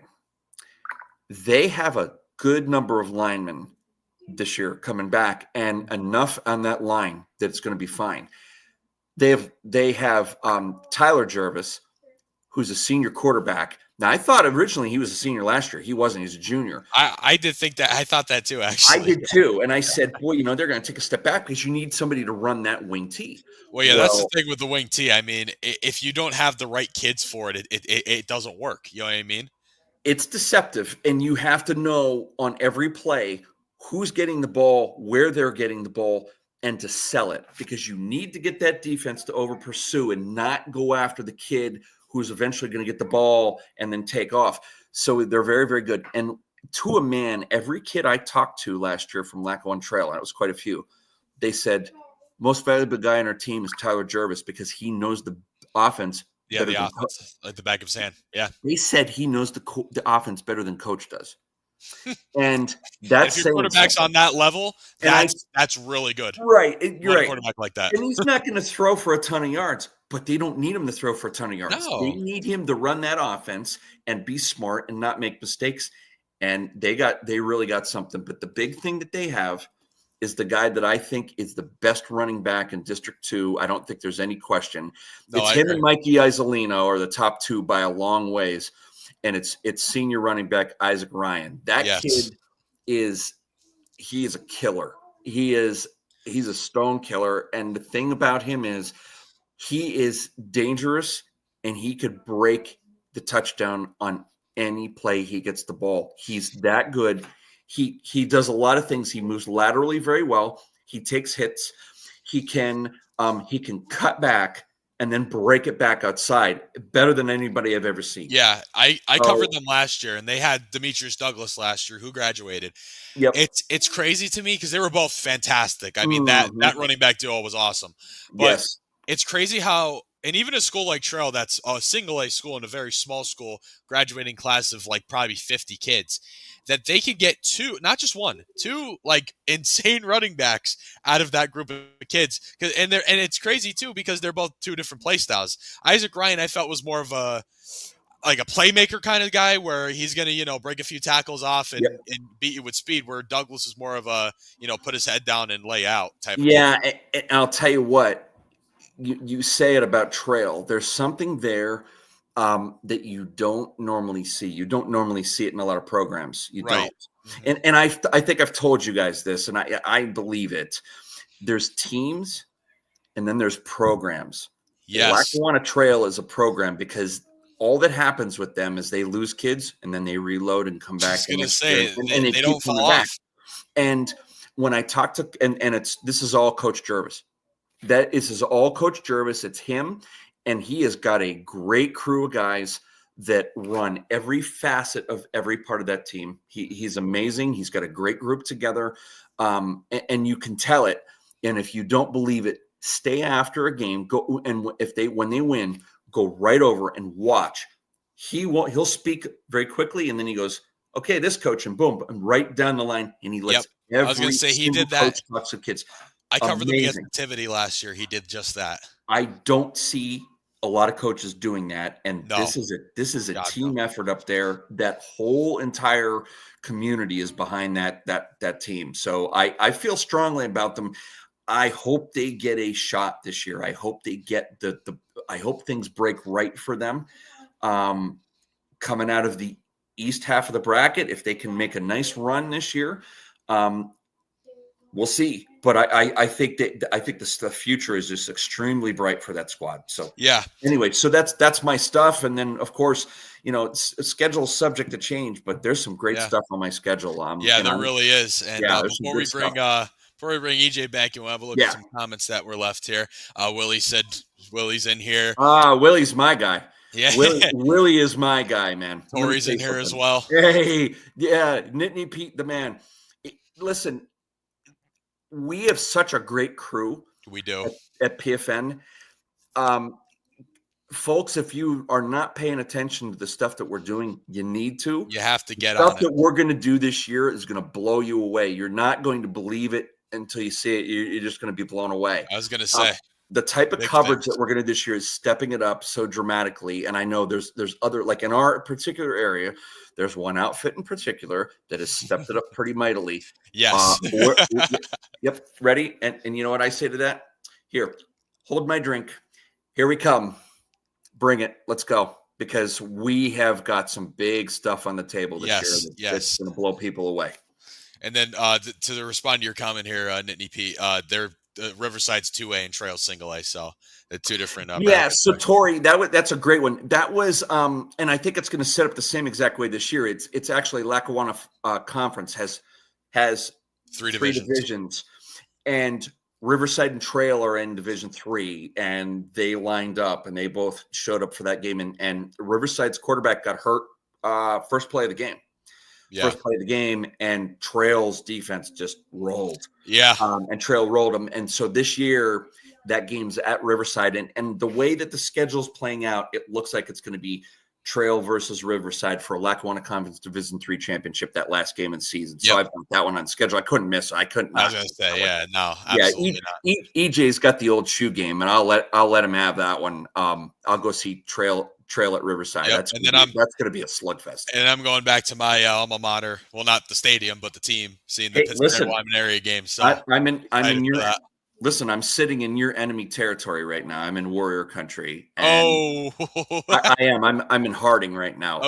That's the sticks part of Warrior Country. It is, but it's Warrior Country. It still is. And I want to tell you something. You can feel it. You can feel it. I talked to those guys on Wyoming Valley Conference Media Day as well, and I can't sell them short. I talked to a good number of teams. I talked to Dallas. I felt great about them. Listen, I talked to Lake Lehman, and I was blown away. You watch Lake Lehman this year. Watch what happens with them. I think they're going to improve. Talk to Hanover. I think they're going to improve this year. Wilkes-Barre area blew me away. They are ready. Dallas, they're ready. and Wyoming area. Again, ready? Here it is. Every year I talk to these guys, 3 years in a row. What's this on their shoulder? It's a chip on their shoulder. Yes. They don't think that anybody gives them any credit. And they said, we're going to go out and show. And I believe them. I would watch out. I've got Wyoming area at Berwick, week 6, going down there to Berwick. To go down to football mecca in District 2 and literally is, yes. So there we go. Absolutely is. But so we'll get into our power rankings soon. We'll bring EJ back in the room and we'll add him to the stage here. There he is, EJ. We got the 2 Samuels here from PFN, District 2 crew here. Yo. Yes. Hello. What's up, yo? Yeah, we're gonna talk some power ranking stuff now. I am gonna have it on the screen for a couple minutes here. So this is our power rankings. It's not gonna be on the screen the whole time because you can't see EJ now. But just probably for the better. It's just a refresh of what I put together, mainly me put together. Had some input from these 2 fellows here on the screen with me. Yeah. But this is the TJ Productions power rankings. Do we want to back into them a little bit at the bottom and comment a little bit on the way up? You think? That's what I was thinking. I think I was going to ask you guys, but I was thinking starting at the bottom. Because I think we kind of know, like our top 10, 12, 15, like we know a lot about those, but let's back into it a little bit because I'm going to tell you guys something, and everybody that's watching, I'll tell you something. There's a story with each and every one of these teams. If you look at it, it's there. And they're in these positions for a reason, and there's plenty of reasons for it, but let's talk through it. So go for it. Yep. All right. So I'm going to take it off the screen now because it's blocking us, but we'll start it off. I have it up here on my phone. So in our last spot at 33 is Holy Redeemer. Now they have a new head coach this year, and that's a program that's been, kind of in the lower end of things for the last, since they was Bishop Hoban became Holy Redeemer. And, that's a program that's tried to build its way up, and they've had some decent seasons. I know my senior year of high school, when they had Zach Perda and Jeffrey Kozerski and Jacob Hunter in there. That was a fantastic team. Let's pause. That was the first game I ever that was the second game I covered for PA Football News, and you were the first interview I ever did, man. I was. Great. Little fun fact there. I was Jared's first interview. First interview was Jake Biggie Mills, man. We had a great time. That was good. But that was that day. That was that day. Yep. But Holy Redeemer, they they're trying to build something there. And I know their head coach, Vito Qualia, and I watched an interview of his, and they just redid the weight room at Holy Redeemer. I don't even think they had a weight room, which, again, another thing with these schools, me and AJ were talking about this earlier. A lot of the things, no kid is worse than any other kid. It's, size of school and resources are the 2 biggest factors when it comes to high school football. I agree with that to a degree. To a degree. Resources, yes. We'll come back to Dallas. The reason, and if you ask Coach Manello, he's going to say the same thing. One of the main reasons that Dallas is good year after year and competes year after year, and you never count them out, is because the entire community is behind them. And it's not just the entire community. Its entire community gets behind the school and push, and they have a great, they just have it. Yeah. And the good programs have that. And it's hard for schools like Holy Redeemer to do that because they're in a different bucket, so to speak. Yeah, they are. It's hard for them to do it. What's their focus? And there's some sports that they're really, really good in. Basketball. But there's other sports, volleyball. right? And running. They've been very good with the running sports across countries and so on and so forth. They've been very good, but it's hard for them to compete in some of the other sports because of who they are. So I don't know how they get over the hump. I hope that they do, but yeah. EJ, you got anything? I mean, to be completely honest with you, as far as Redeemer is concerned, they just have to take it one step at a time. If they want to do anything, they just have to take it one step at a time. You don't build a program like Berwick, like Dallas, like Dunmore, like all these other huge schools overnight. You just don't. And to be completely honest with you, their focus is I saw it there to an extent. The kids are there. Some of them buy into the program. It's just a matter of everybody buying into the program and doing what they need to do. That's just fact of the matter. That goes for any team, but Redeemer especially. Yeah, and then our number 32 team, which is actually they've overcame something pretty big this year. Montrose, they're playing a full 10 game schedule for the first time in about 4 or 5 years, which is awesome. Good to see them getting more games because they've played I think last year they played 8-7 games, something like that. Well, they're right on the border too, and it's hard for them. It's different because and they're independent too. Well, Susquehanna has a similar situation, right? Because they're so close to the border. Yeah, I would argue New York, Susquehanna might even be closer to the New York border. They are. Yes, geographically, Susquehanna is closer. Yeah, if you look at it, and it's because their proximity to Scranton is such that they can actually get in and get those games. Montrose, it's a little harder. It's harder to get there. It's harder to to go and do a game there, and so thus you have to put Montrose on the road quite a bit, which kind of stinks. And listen, it's another one of those teams we hope does better because it's the conferences and the district is better if that team does better. That's absolutely. Yeah. We talked about it earlier, Jake. We said it earlier in this broadcast. Everybody deserves football, and I'm really proud of those kids for buying into that program and saying we want to play football. This is what we want to do. And you know what? Like I said before, where there is football, there is good. I think, and I'm just these programs, these smaller programs that don't have the game as easily accessible. I hurt for, and I'm really. Dad and I were at Riverside and Montrose last year, and we were on that Montrose sideline. Those kids were talking to us and just saying, like, we love this and we just want to keep doing this. And those fans, they traveled all the way down from Montrose to Riverside. And you know what? They did get blown out in that game, but those kids tried because they loved it. I'm going to tell you something. That score was a blowout. Those kids on Montrose side gave everything that they could. You remember, EJ, we went and talked to 2 or 3 of those kids after the game. And we said, it ain't because you guys didn't try. You guys really put it out. You tried. This is just a juggernaut you ran into. That's all there is to it. And they knew it too. They got the running clock. That's what happened with that. Right. Yeah. They played hard. It wasn't their fault. They had kids that want to play. And I agree, EJ. The schools that have football, it's better off. It really is. It's better for them overall. So and good for them. And good for them because you know what? Again, we've seen it.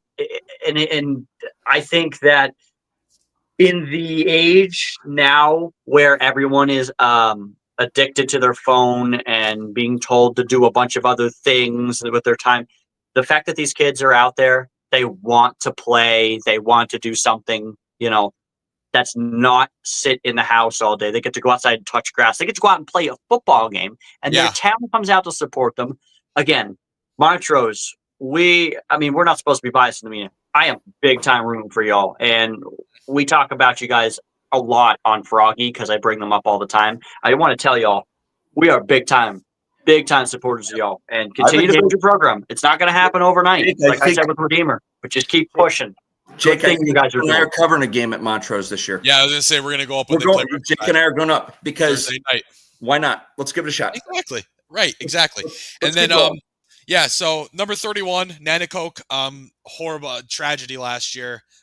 Very, very sad. They have a new head coach this year, Damon Saxon, former running back for King's College. And some of those guys that were on that team last year, the circumstances, you can't, the tragedy they had, their head coach passing away. That hurts a program and a lot, and the whole community. But they do return some kids from that team last year. They did pull out a win last year. They were 1-9 last year. But again, that's a program that had a strong senior class 2 years ago, as you guys probably remember. Zach Fox, Jaden Johnson. What was the quarterback's name? Peyton Kemp, right? Yep. Yeah, those kids. So that group of kids was really good. So they're another program that had a high, and they're trying to kind of build back to that. And they have some guys coming back, I know, for sure. There's not a lot that we can really say about some of these lower schools. Yes. If you're not making the top 20 in this list, there's a ton of problems you have to solve. So I can't really talk all night about you. But what I can tell you is Nanticoke had a bad deck stacked against him last year. They did. They really did. A bad deck. Right. And what you hope for is you hope for some continuity, and you hope for some kids and so forth to start believing in the program, and not just seniors. seniors bringing along juniors, bringing along sophomores, and then that's how you build a program. Yes. So I'm hoping that Saxon can do that. Yep. And then number 30 is Wyoming Valley West, who has seen their fair share of Bad lackluster deck. seasons. Another bad deck of cards as well. Bad deck, but let me tell you. So, and I don't know that I'm expecting anything, but I talked to Coach Bob Stelma, and what he said is, listen, this is my third year in now. These kids that I have here, the group that he had there, he said, they've heard me say this for 3 years, and I'm counting on them to take ownership of a lot of things. So I get what he's saying. I just don't know that it's there. I don't. And honestly, we've mentioned now 2 teams out of 3 that if they are good, the whole Wyoming Valley Conference gets better. And that's Nanacoke first and Wyoming Valley West second. There's one other team that we're going to get to that if those 3 teams get better, the whole conference gets better, because then everybody's going, well, shoot, those teams are kicking butt again. We need to get our butts in gear and go. And that's what happens. We'll talk more. Keep going. Yeah, Right, Valley West, real quick, though, I wanted to say, I did talk to Bob Stelma as well. And furthering on Dad's point, I got to be honest with you. I feel for Bob Stelma because I saw how much effort that he put in, especially when he came in.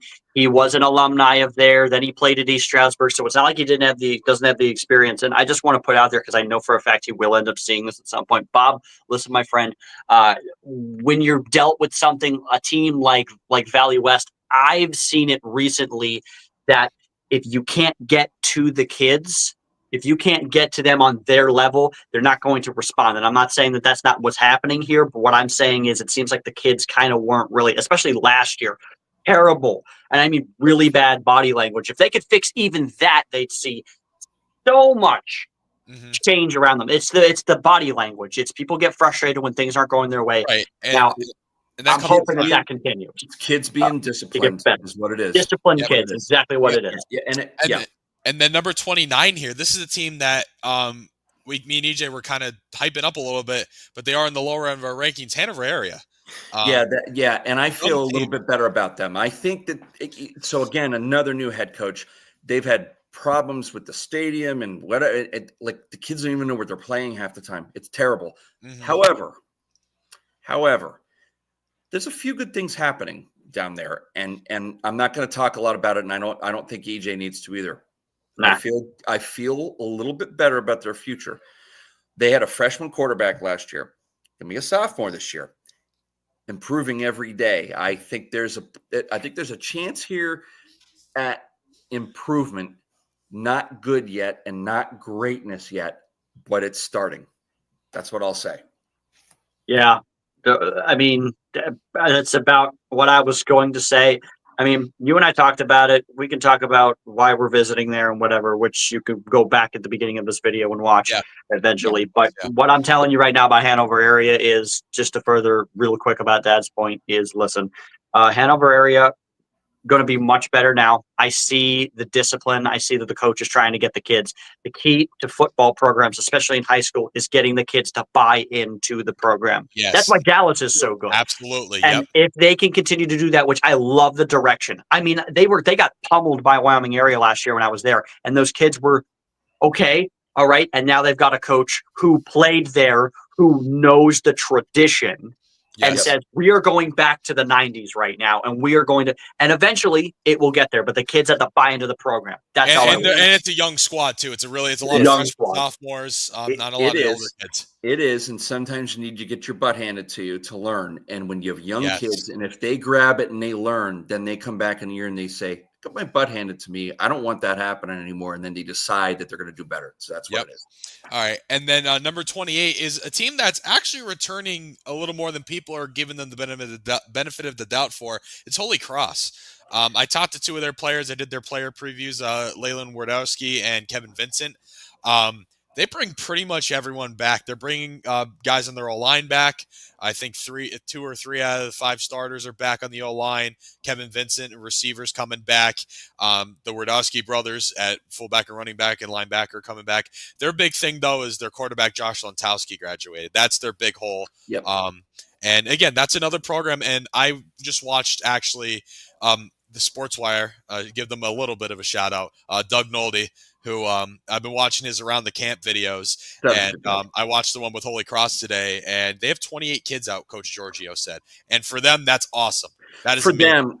them, agreed. For them, that's big time because I don't think they've seen quite that number in a while. So they barely had a team. My senior year, they had to pull kids from the soccer team and other sports to get it to play games. They had to forfeit a few of them. They're in the same boat that Redeemer's in. Yep, they'll get there if it's prioritized. If it's not, then they won't. Yep. Yeah, and again, I agree with the ranking. They do. Does any team have the potential to shock everybody? Yes. Until I see it, and I don't have any real proof besides the fact that they're returning players, I think that's a fair assessment. Got to see reason for change first. Yes, absolutely. Agreed. And then number 27 is a team that's looking with, again, a couple more guys that have been through the program, a coach that's in his third year, I believe, Tunkanik. So that's another team that's looking to improve this year as well. Agreed. Could possibly do it. They've underperformed. I think they can. I think they can do better. And talking to them, I feel like they're getting a little bit of legs under them, but they've got to prove it. And the tough part about it is they usually have a tough schedule. Yeah, they really do. So I talked to the quarterback Zach Litwinski, nice kid. I think he's got a really good head on his shoulders, and if it's up to him, they're going to win some games. But you need 11 guys on each side to really get it done. And so I think once they start really believing, they're going to do something, but I'm not sure that it's this year yet. I don't know. Yeah. No, they're a couple of years out, but maybe next year they might make some noise. Yeah. I mean, he's a young kid. He's in quarterback now. He does remind me because I talked to Ben Chilton a couple of times, the previous 4-year quarterback. Yeah. He's a tough one. He'll sit there and carve you up in the pocket. And I guess that's what Litwinski's kind of trying to do the same thing. Again, these are younger kids got to develop into those bigger playmakers. Agreed. They're a couple of years out. But don't sleep on them within the next year or so. I think they can make some noise eventually. Not right now, though. Keep rolling, Jake. Yeah, and then number 26 is a team who didn't win a game last year, West Scranton. And they do return a few guys. They do. Yeah. And that's a program. Here's the thing I'm going to say about West Scranton. They should be near the bottom of this list. And it's terrible to say that. They've had recent success in their recent history. They're falling apart. Yeah, I know. They're really trying, though. They are. They're trying. Gosh, I would like to see them be better. They're just not. Mm-hmm. Yeah, then to be honest with you, and I'll be the public enemy here if that's what it comes down to, but when you don't have the support from the people who are putting you on the field, and I mean the team as a whole, when you don't have the support, the school's falling apart. Just look at everything that's going on there. And this is not necessarily a knock at anybody, but somebody has to say the uncomfortable words. So I'll say it. West Scranton, wake up. You got kids who out here want to play. You got a coaching staff that wants to help these kids win. What are we doing? That's true. What are we doing? Yeah, and I have to do this, and this is part of my job normally to say those uncomfortable words, but wake up. Let's put it, the team wants to be on the field. Let's go. Yep. And if not, combine it with Scranton and let's move on. What are you waiting for? Exactly. I was going to say that there needs to be. That's what everybody keeps talking about. So if you're not going to do better, combine it with Scranton and let's move on. Because kids deserve better. Kids deserve better. You're right. They do. And then number 25 is a team that got hit by graduation a little bit, Susquehanna. Again, another one of those schools that you said, at the New York border, tough to schedule games, but they're actually in the Lackawanna Conference as opposed to Montrose, so they get that Lackawanna Conference schedule. But yeah, again, that's just a team who they did graduate a few kids, and then you had, Weston Unona transfer, the family moved, so you don't have him anymore. You're looking to replace that quarterback spot, and then William Marcy, the running back, graduated, but they do return Mason Keys at wide receiver, I know. And then their offensive line should still be Dave. I think 2 kids coming back as well.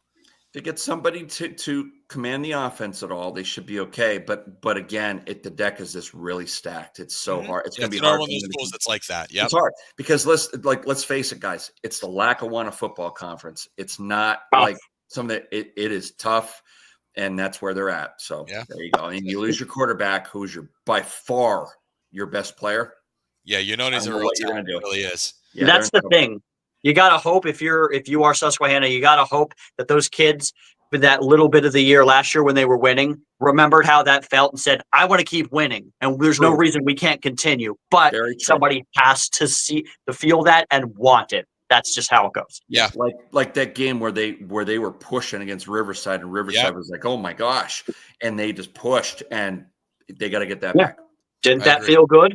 Why can't we replicate that? I agree. Yep.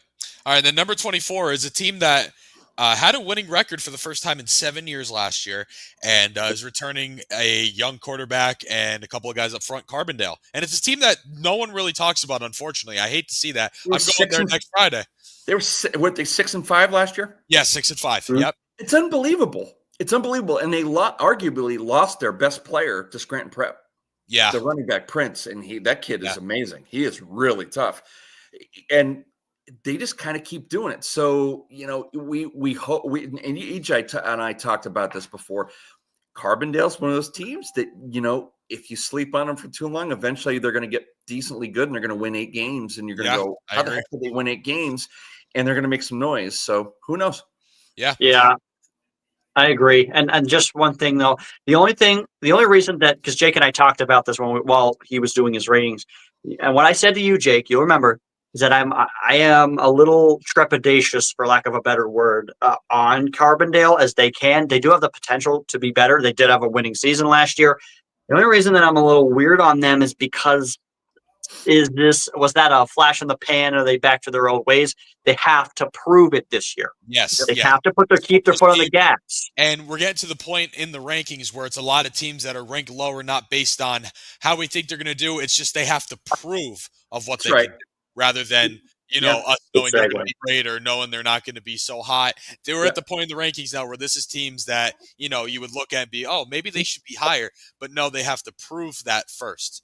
Yep. And another one of those teams that is kind of can be in that category. You did bring them up earlier, Lake Lehman, who could even make it be higher in these rankings. So let me tell you something.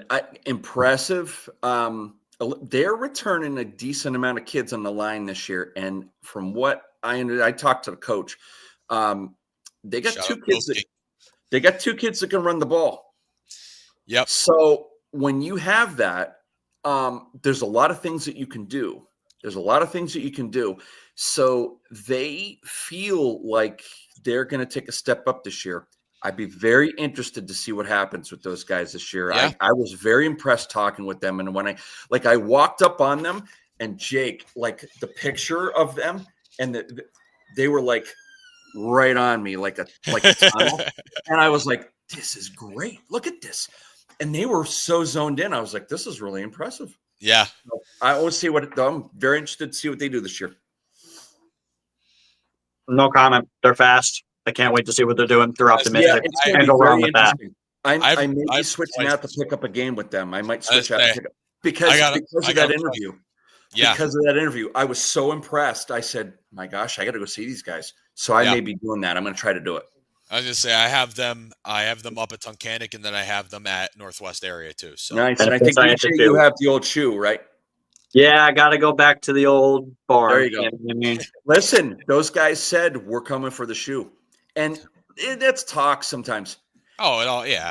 But listen, they said they're coming for the shoe, and they were right there. And I said, okay, this is interesting. All of a sudden, like, you can't sleep on a team like that. Nope. We've seen it before. Turn a running back. So they had two kids in the team named Kiesendahl, and I made the infamous mistake of calling them brothers. They're cousins. Oh, okay.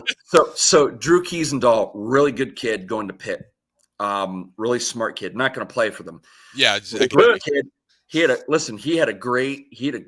lot of fun up at the Dream game. We saw him. Really good kid, funny. But his cousin, good running back. And they that there's a community up there. It's a little different than other places. Plus, it is the coolest venue to see the game. It's right on Lake Wallenpauck. I say next season, I'm going to make it a point to get there. Gotta go. You got to pick the right time of year to go. When the foliage has just started falling and you can see somewhat through. You can see fall leaves in the trees, but you can see the lake. That's hitting it out of the park. I was going to say, I've been to the stadium, but not for a game, so it's not on my stadium list. I that's where Icebreakers is for track. So I've been That was there. the best time game for we that. covered last year. We covered Yeah. some great games. That was the most fun game that Cheryl and I covered last year. We loved it. The community loved us, and they said, please come back, please come back. So we got to come back, guys. We got to go. Yep. All right. And then number 21 is a program that, was one of those juggernauts in Northeastern PA, but has seen some times of struggle, and I think could make a little bit of a jump, a little more of an improvement this year. Berwick, the Bulldogs. Okay, and I'm going to disagree with you. Okay. Me and too. I'm going to tell you why. Far be it for me to call a team out. I don't think this is the year for them.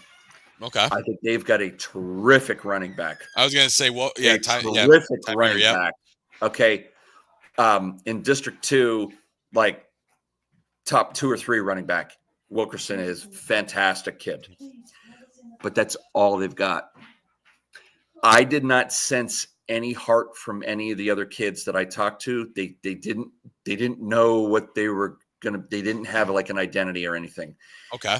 I hope that they were told to not talk about much. I hope that that's the case. I just wasn't all that impressed. And I like the kids. I do. Yeah. But I'm not sure that this is the year. Don't hate me, Berwick people. Listen. I think starting next year is your year, and I think the next 2 to 3 years, you guys are going to roll. That's all I'm going to say. All right, I think there's some stuff coming down the pike for them, as far as how they're setting things up. That they're going to roll after this year, and it's bad because Wilkerson's really good. He's really good. But the thing is, what happens is you put 8 men in the box to stop that running back. Yeah. Pass kids on the edge to contain them. And what are you going to do? Like you can only do so much when you have a terrific running back. That's the thing. You have a lot to of have those some other pieces. One-dimensional type teams. I mean, I'm not saying there's not any other really good kids at Berwick, but Wilkerson's your guy. And that's I'm not the saying guy that either. I'm not saying that either. I agree with you. Yes. Yeah. But Wilkerson is your guy, and teams after a week or two are going to start to, run defenses where they're going to center around stopping Wilkerson. And when you don't have anyone else, when you rely on him, it's going to, it's going to go down a little bit, I think. Let me just give you the caveat. I don't know what else they have either. I want to know that they have more. I'll know in a few weeks because I'm going down to see Wyoming area play them. And I know and listen, I know what they have. Yep. So that, you better put your pads on that night, Bulldogs, because the Warriors are coming in, and that's not going to be a fun game. And you got to be those are the type of games you got to be ready to play and go full bore. And they have a tough schedule. They got to play Selinsgrove. I think they play Williamsport. Yeah, they do. They play tough teams. I don't know if they're still playing Southern, but maybe they're playing Southern again. I don't know. And I get it. You got to play good teams when you want to get good. But again, don't hate me. I hope it was just that the kids were like, well, we're not saying much. We're not saying much. Cool. Right. I hope that's the case because I want to go down and see Wyoming area and Berwick and have it be a really, really good game. But I'm not believing it yet. Please make me again in that part of the we're in that part of the rankings where it's teams that have to prove themselves more than anything. Yep. And this is a team that needs to prove itself. They went up last year to Western Wayne, who was a juggernaut last year. Yes, they were one of the best, if not the best. With them, and went toe to toe with them, and that was a tight game. That was a very, very close game. Mm-hmm. Didn't happen. Maybe they learned from that, and I asked them if they learned from that, and they didn't want to talk about it. So, and maybe show that's something, yeah, and that's fine. That shows me a little bit of something. But come on, show me, and I want to see it. I'm coming down there September. I think it's 26th. I'm coming down. Let's go, guys. Come on. Yep. All right. And now we're in our top 20 here. We're into the top 20. So number 20. Sorry, we're taking a long time here, but no. I like it. It's discussion. I love it. This is a good conversation. I just plugged my phone in. You just watch me jerry rig things to plug my phone in. I saw you. Because we're going to get into the nitty gritty. This top 20 is going to be nuts. Already. I know what you're talking about. I plugged my Chromebook in because it was dying. I'm like, oh, darn it, it's going to die. Yeah. All right, so let's get number 20. It's Lakeland. It's a team I'm seeing 3 times this year, and it's a team that's returning quite a bit. And this is a good time to show Nittany Pete's comment here. Lakeland's going to open. He thinks they're going to open some eyes this year. I think so too. They I may get do. They're going to be better than they were last year. And here's what I think. So Lakeland, if you guys know anything about Lakeland sets themselves up. They build, and then for like 2 years they whoop everybody. And everyone's Yes. like, "Holy cow, Lakeland!" And then they fall off. I think they're close to the end of falling off. I hear the Chiefs, and I think this might be the time. They may be making a little bit of a comeback. It's going to take a lot. They made some mistakes. There were some games last year that they were very competitive in. Yep. And the quarterback, Nanowitz, I think his name is? Nanowitz, yeah. Okay. Pretty good. And he's been a starter for a bit. This might be the starting edge of like the Chief invasion again. I don't know. Yeah. But I was going to say, we were talking about that earlier. We're talking about that earlier about my senior year. Lakeland went undefeated with Spataro and all those guys. So good. They were really good that year, and then they won one game the next year, and they won 3 last year. So I think you have it on point there with the cycle of things for Lakeland. And like I said, they're returning a lot. Nanowitz a quarterback. They had that Weston Loomis kid on the O line, who's pretty solid kid up front for them. And that's what you need. And then there's another Spataro too. I don't know if you know that. There's the younger brother, sophomore. Yes, yeah. I'm very well aware. And so there's a pedigree and there's something going on there. So I don't know. I think it's close. Yes. Like I said, there's whispers. I have Western Wayne at Lakeland, I think, in October. And I'll be very interested to see that game. I think that's going to be a slugfest game because Western Wayne's taken a little bit of a step off too. And now Lakeland is back on the upswing. So it's going to be a boom. And might have caught it in the lightning in the bottle thing. Might have been a real good pick. So we'll see what happens. Yep.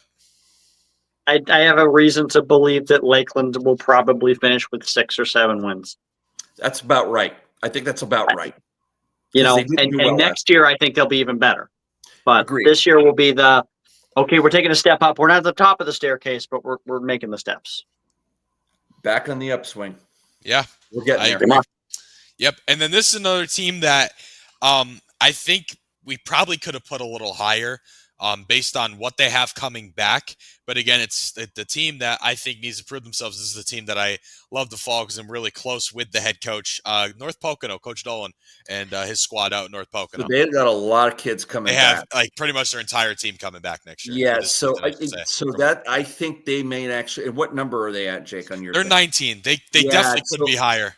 I think they're probably going to end up higher. I think if you reseed this later in the year – they're going to be like 12th, 11th. Yeah. I think they're going to move it because they've got enough continuity, and they're similar to Lakeland in that they get that upswing when they've got kids coming back. They get it together. It's a tough place to play. It is. Travel quite a bit. It's out there, and the people show up for games. Oh, the atmosphere is awesome there. It's like a red wave up there, and it's going to be an interesting year for them. I think they're going to be better than 19th. Yeah, I agree with you. Again, and it's another thing of, I kind of based it off a little bit of last year's things, and they do have a lot coming back. But the teams 18 and up, I mean, they're teams that could be either in the same boat or could shock me and fall down, and North Pocono move up quite a bit. Because our number 18 spot is a team that is going to be interesting to see. It's Crestwood. That's going to be an interesting team to see this year. Dad, you want to go first on this one, or you want me to go first? Go for it. I think Crestwood is everything falls on the shoulders of Mr. Shedlock. Yes. And whether he can stay healthy. If he goes down, Crestwood goes down. That is just how it goes, and it's unfortunate. It's kind of like the way Berwick is with the running back. Was it Wilkerson? Yeah. The problem is with Crestwood, you need 11 guys on the field. They've got 1. That's it. And I was there. I talked to Crestwood. One of the first teams I talked to. That's it. Yep. It's Shedlock goes down. It's it. Yeah, they're a pretty confident bunch. I think they're going to do a little better than I initially thought they were going to. But the problem is again, you can't have everything be on one guy. He's had an injury history. That being said, listen, guys, he is a heck of a nice kid. He is the kind of kid that gets great grades. Everybody likes this kid. He is so talented athletically, the number of schools that is looking at this kid, it's blew me away when I was listening to him. So he's the kind of kid that you root for. I looked him in the eyes and I said, man, if you can just stay healthy this year, who knows what could happen. Yeah. It's different than Berwick because he's the quarterback and because they can make things happen a little bit better. And he's such a smart player. I'm not saying Wilkerson's not, but he's a running back. So it's a little different. Like, a little different dynamic. Yeah. It's a different dynamic. So that's why it is. But I agree with you, EJ. Like, you got to show me. You got to show me that you're there. And without Shedlock, they're just a shadow. They're not. Yeah. And I'll say this. It's actually funny here. Our 15 through 20 is this was the hardest section of the rankings to do because any of these teams could be in any spots, and they're more of those teams that have to kind of prove themselves. I mean, we even go from Carbondale at 24 up to our number, I'd even say 13 even, or 12. It's hard to pick because, it's teams that really could be good, but they have to prove it. And another team like that is Hazleton Area, who's number 17. Okay, and this is going to be real quick on Hazleton Area. Show me. Yeah, we've been saying it for years.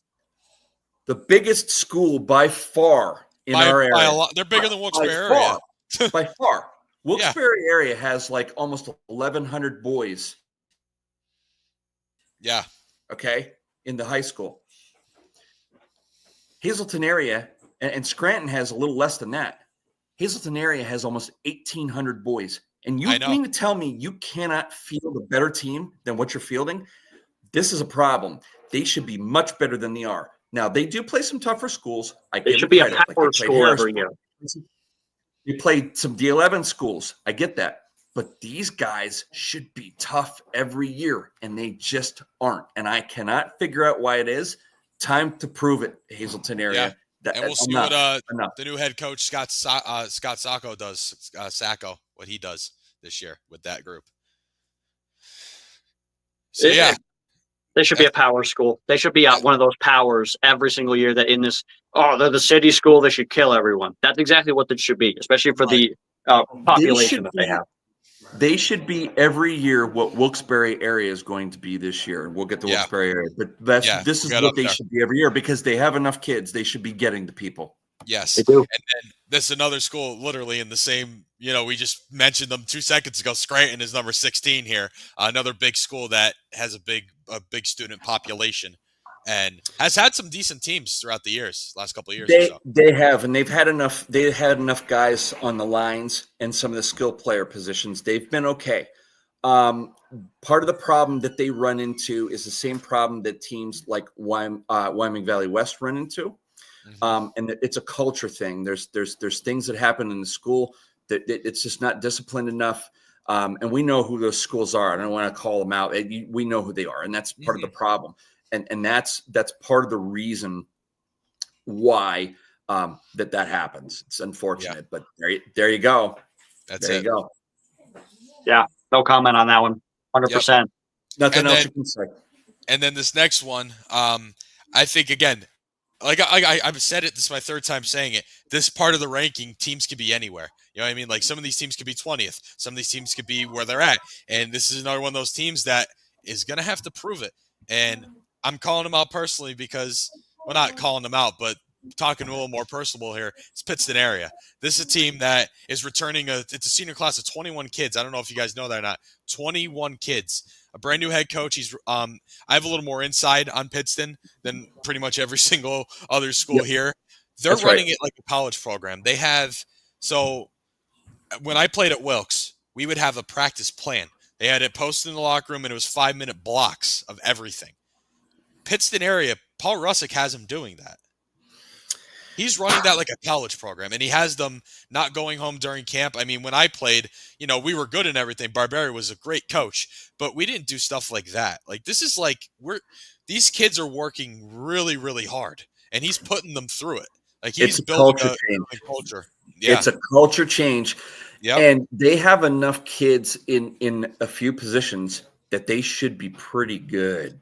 Yes, they really absolutely. should. They should be pretty good. And I said it before, and this will be my last word on Pittston. There are 3 teams that need to do better in the Wyoming Valley Conference to put Wyoming Valley Conference back on the map. Nanticoke, Wyoming Valley West, and Pittston. If those 3 teams improve, everybody's going to improve. Yeah. Everybody's going to get after it. Okay, Yeah. I'm telling you, those are the 3 teams. Because by proxy, you see other teams get better. Okay, Valley West needs to follow the Wilkes-Barre area playbook.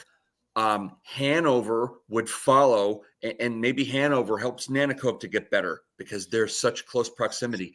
And the rivalry. Here we go with Pittston. And here we go with Pittston. And Wyoming area is tough. And every year it's Wyoming area. Oh, we're going to beat Wyoming area. Got to beat them. And you know what it is. They got to do better. Right. I agree 100%. And they got to do better. Just saying, like, you know, with the big group of kids they have now, granted, from the time that this group of kids were freshmen, so this was 2023. I mean, this team has played together, and I actually saw these guys before they were up on varsity, like the senior class this year. I did a highlight video on the channel here before I was with PF, and I was still in high school. This is after my senior season wrapped up. I did a video for the junior high freshman Wyoming area game, and that group of kids were talented. And I remember every year, teachers, administration, coaches talking about this class, the 2026 class is good. And I think we're going to see it this year. But again, it's another one of those things, all this stuff, but they have to prove it. And, being an alumni and being part of the Pittston area culture, it hasn't been what it should be, I think personally. And that's not on any coach or anything. It's just the way it's been. It's been stuff, other outside factors. You would know if it's different, and I've heard it from you, and so I believe. I'm going to say it's a different feel. feel. And I feel like it's different this year. So let's see it. I want to see it. Yeah, let's see it. Prove it. That's it. Yep. All right. That's what it is. Prove it. Pittston area has always been in the thorn of everybody's side in a lot of sports players. They always have been. And they've fallen off. Those big schools. Those good schools, too. Time to come back now and be the thorn in the side again and really just annoy teams and go beat them and say, we're back. That's what you need to see. I'm going, like I said before, I'm going to the rivalry game this year. Guys, show me something, please. Go get it. Make me proud to be an alumni of this school. Make me proud. Give me a good reason to come out, because there you go. I will give back to this program as much as I could. With me being in the media, I can't really coach or anything, but I do coach track at Pittston area, and I'm still involved with a lot of the stuff there, and I try to do my best to give back to them. So give me a good reason to be happy and proud. But enough talk about Pittston. I was going to go into a lot about them. I love talking about them. No, that's fine. How it is. How it is. Listen, we want them to do better. We feel like every team we talk about, like people watching the show, every team we're talking about, we want every one of these teams to go 10-0. I would love to see it. It can't possibly happen, but we believe we want to see good stuff. It's great. It's great to go, and it gives us opportunity to talk to kids and coaches and get involved in communities and just support them and get them out there and promote them. And we love it. So please go get it, because we want to come out. Yep.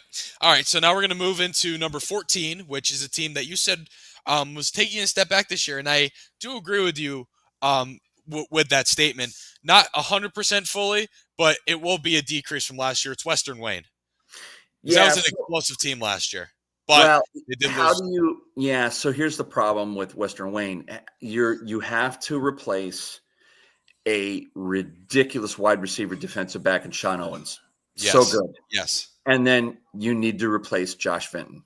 Yeah. Really good. Who is one of the best kids I've ever seen and covered. He's good luck. Ridiculous. Just a fantastic kid. You can replace. You can get somebody solid in their place. It's just hard. And I like Western Wayne. Listen, I do too. You guys have not been up to cover a Western Wayne game. That's one I haven't been to yet either. That's one of the coolest places to see a game. It is great. The only bad part about it is the cell service is not the greatest. But I know for my job, my internship at PennDOT, driving up in Wayne County, that area is no cell service. It's a great community, and they all come out and support that team. And we went up a couple times last year, and Cheryl and I just said, this place is great. It really is. They're great people. They've got some decent kids back. They're going to take a step back because there's no way. Sure. Yeah. No, I agree with that. Don't do it. But I think there's some kids there. I think there's some things that they can do. They're my dark horse pick. Okay. I'll say that. They're my dark horse pick in 3A. Right. I like they that. could make a little bit of noise. Them and one other team that I'm looking at. And there's 2 3A teams that are heads and tails above everybody else in my mind. But there's two teams in the Lackawanna Conference that are 3A that I look at as, wow, they could make some noise. Yep. Western Wayne's one of them. I mean, to be honest with you, I think the key takeaways for Western Wayne, from me at least, is how they replace Josh Fenton and how they replace the wide receiver Owens. I mean, got to replace both of them because those are glaring holes. Yeah, and I know for a fact Western Wayne's O-line every year is solid. Big kids. They are good. Yes, kids. That's their strength. They're really good. That's their strength. Helps them.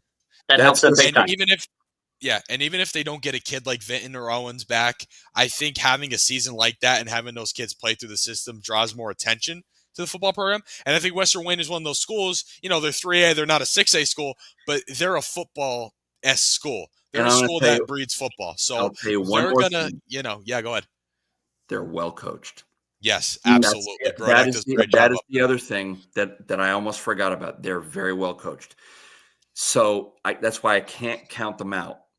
Like I've not remembered in the last few years that Western Wayne hasn't won at least 5-6 games. Yeah, absolutely. Just to get it done, and teams go up there and they go, "Oh, they're down this year. We're going to beat them." And Western Wayne beats them by 3 touchdowns, and they're walking out going, "How the heck did we lose that game?"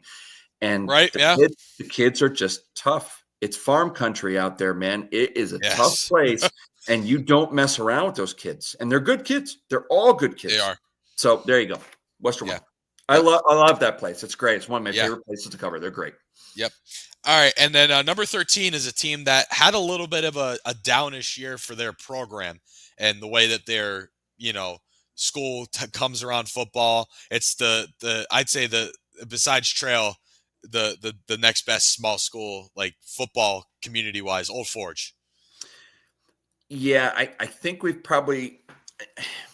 I think they're ranked a little high. I think what happened last year is they had the Krishnowski kid. He was real good. Mm-hmm.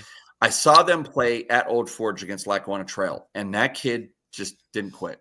And to the point that after the game, I walked up to that kid and I flat out just said to him, "Listen, I just got to tell you, the reason that you guys lost this game, sure the heck wasn't because of you, because you are really good." I would say he was really good player. Great returner, great running back, did a lot of things, but like you run into buzzsaws. Old Forge has just been down. It's they hard. Have been, yeah. It's hard because they're in that lateral stream there between them and Riverside. And then are people moving into Scranton, and it's just right up that and it's hard for them to keep something going. That's why they're 1A. Right.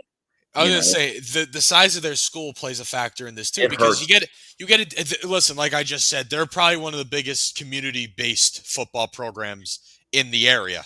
A great community. Old Forge loves their football team. They love Old Forge Blue. The town walks up to the game. They just walk out of their houses, up off their front porches, and walk to the game. Oh yeah, it's unlike anything you're going to see. It's just a really, really cool place to see a game. It's really is.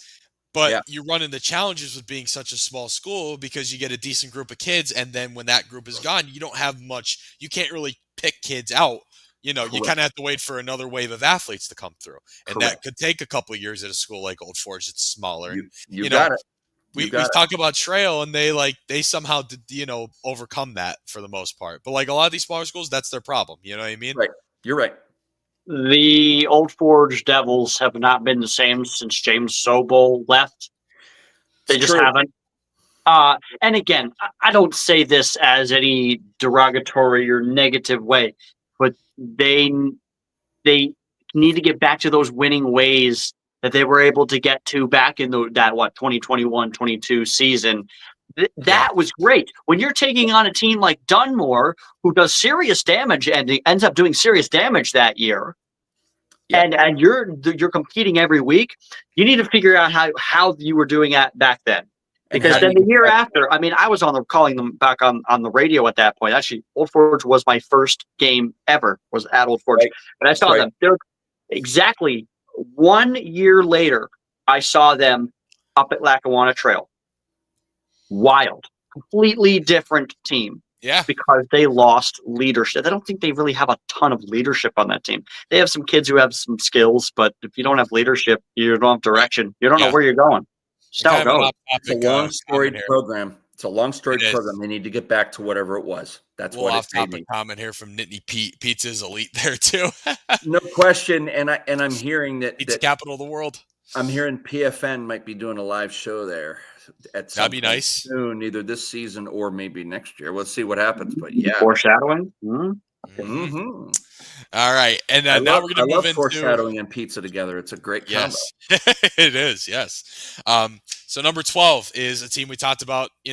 Decently high regard, kind of a shakeup and something that is going to be really interesting to see. It's Honesdale, the Hornets up there. Yeah, Honesdale, new coach George Hornets, and again they lost a few guys and a lot of key guys too. And a 4-year starter at quarterback, a terrific running back. Gosh. And then they had that old lineman too, that Rutherford kid too. Real kid, Wyatt Rutherford, real good kid. But they had some other kids too. And what happens is eventually when you only lose a few players, you've got some other kids who play and watch and learn and hard knocks, and eventually they pick it up. And I think Kiwanis might have gotten in there at the right time. And it might not be this year, but watch out. Yeah. Watch out. They're back on the upswing. I feel good about Honesdale. I do too. I absolutely do. Yep. I think that's a school that, even though they did lose some, like you said, those kids have seen what it takes to be good, because those guys played for a long time up there at Honesdale. Yeah, and they have a guy like George Hawan that's running the helm. I mean, and they went from Paul Russick too, who we saw is doing now at Pittston. The stuff he's doing at Pittston now, you get another good coach in there who's been around for a while, and another good football-minded coach and knows how to, kind of get a program going. Because even Honesdale was still a pretty good program, the last 5-6 years or so. I mean, he built that up a little bit up there. I have a reason to believe it. I might get flamed for this, but I just popped into my head. Is Howanitz the Bill Belichick of this area? As respected of a coach as he is, that he's going to show up to not in like wins and all that stuff. But hold on, listen. We'll have so he goes to a different team, and then all of a sudden it's just really hyped. And I'm not saying Honesdale is not good, because they really are. And I think even without Howanitz, they still have like the pieces and everything. But like the hype that's gone to Honesdale, it's just like when Belichick went to UNC. It's like, now I have to watch them right now. I agree. It's interesting. It's more like when Jimmy Johnson left the Dolphins, went to the Cowboys. Right. Yeah. Okay. There you go. That's right there. Like what it is. So here's another topic for another time. But Mount Rushmore of District 2 football coaches, and we can move on from there. We'll do it another time. But that would be a good one. Yep. All right. Number 11, a team that did lose some, but also returned some as well. I think is returning some good. It's Mid Valley. So that's my other sneaky pick team in 3A. So they've got continuity, especially at quarterback with Brett Janoski. Mm-hmm. Okay. He's not a real tall kid. I talked to him, and he's not real tall. Smart kid, well-spoken, and he is really confident. And I think they have enough playmakers back at receiver and otherwise. It's very interesting. It's very, very interesting to see what they're going to do. And they were very confident when I talked to them at Lackawanna Conference Media Day. They said, we're going to win some games.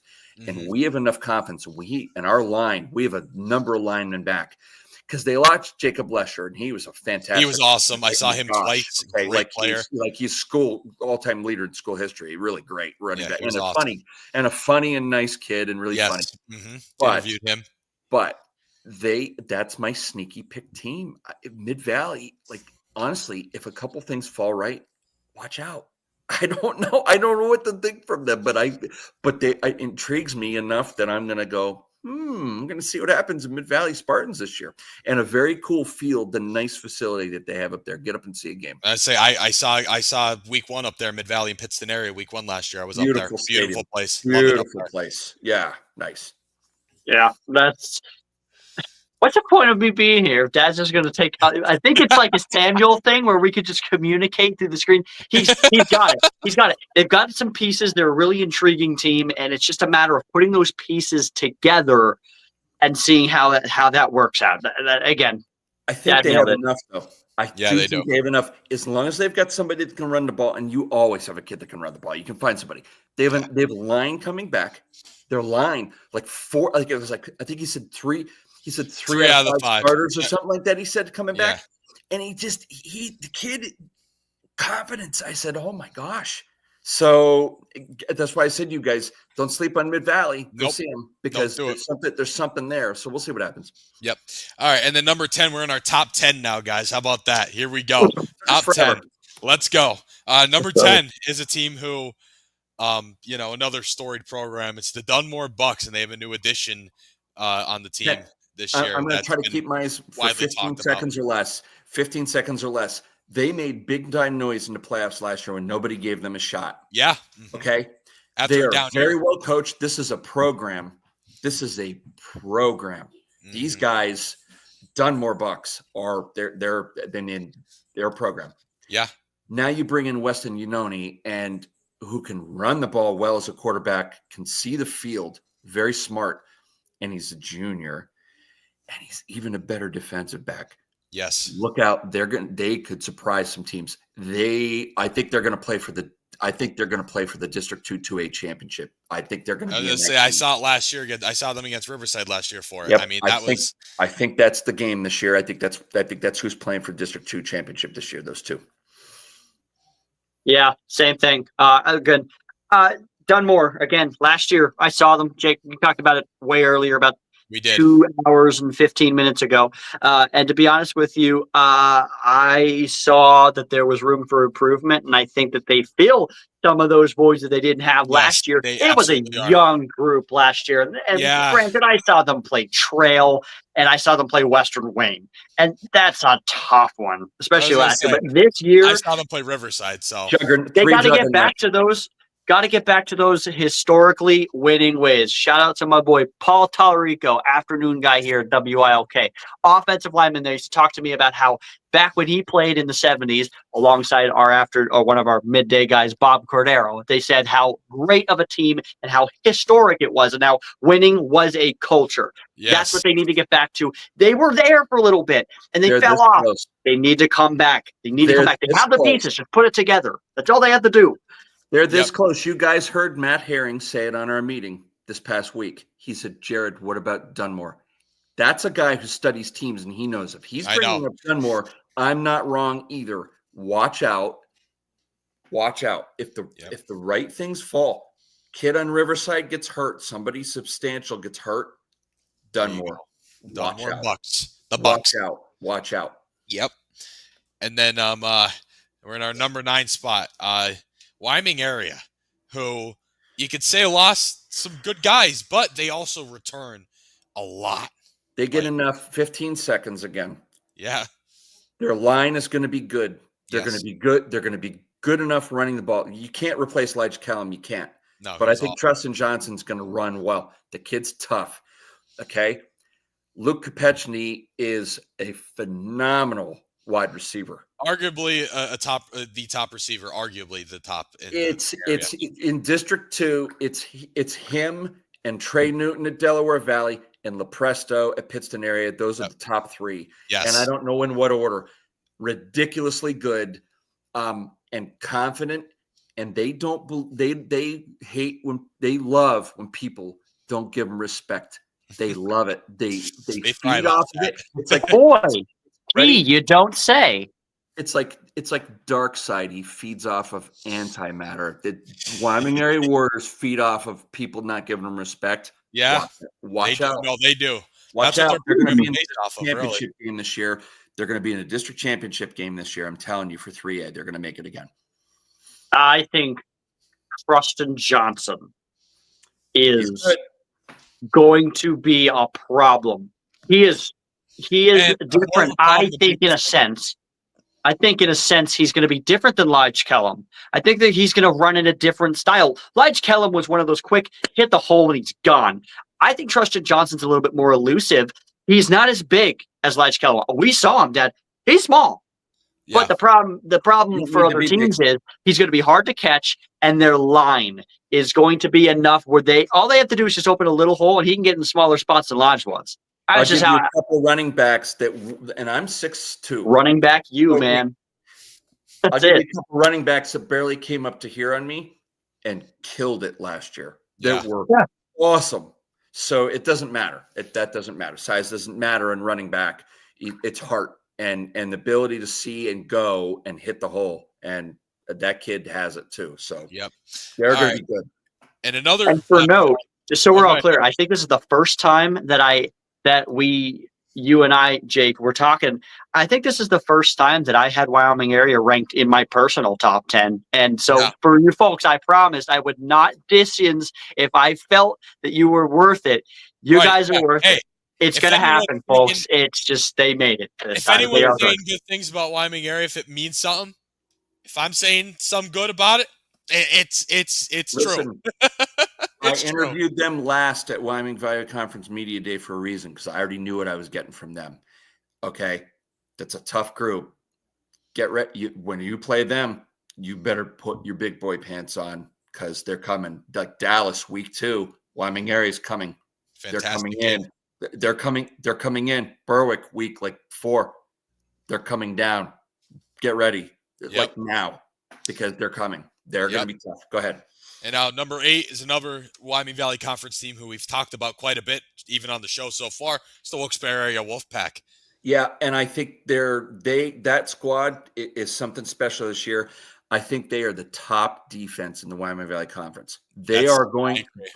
Defensive back wise, they are killers. They've got a great quarterback. They've got a ton of team speed. Their linemen are in that weight room and they're hitting it. And to a man, every one of those guys, ready? I said, what's your strength and defense? Hitting. That's what they said to you? Okay? Hitting. Yep. We're going to hit you. We're going to hit you. And so they believe it, and they're together. That's the most together Wilkes-Barre area team I've ever seen. Watch out. I like them and Dallas for the Wyoming Valley Conference Division 1. It's them and Dallas. It's going to be coming down to that. It's going to be close. I agree. I love it.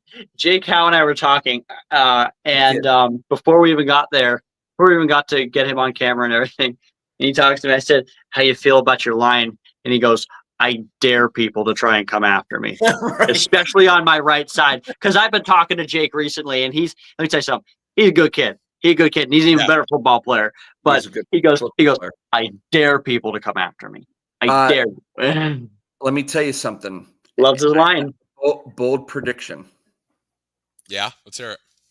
Jake Howe might lead District 2 in passing yards this year. Not ridiculous. I see it. That's it's not crazy, because there's 2 quarterbacks that can throw the ball like crazy. We haven't covered one of them yet, but Jake Howe has the potential to win it all, passing yardage wise. He may do it. Yeah, I 100%. I agree too. Yep. All right. Now we move. We move deep into Lackawanna now. We're gonna have one more Wyoming Valley team we didn't mention. So pretty much all these last. Well, that's how it is, guys. That's how it is. How it is around here. Number 7 is a team we talked about earlier, Jared. Delaware Valley returning quite a bit. Valley, and here's another bold prediction.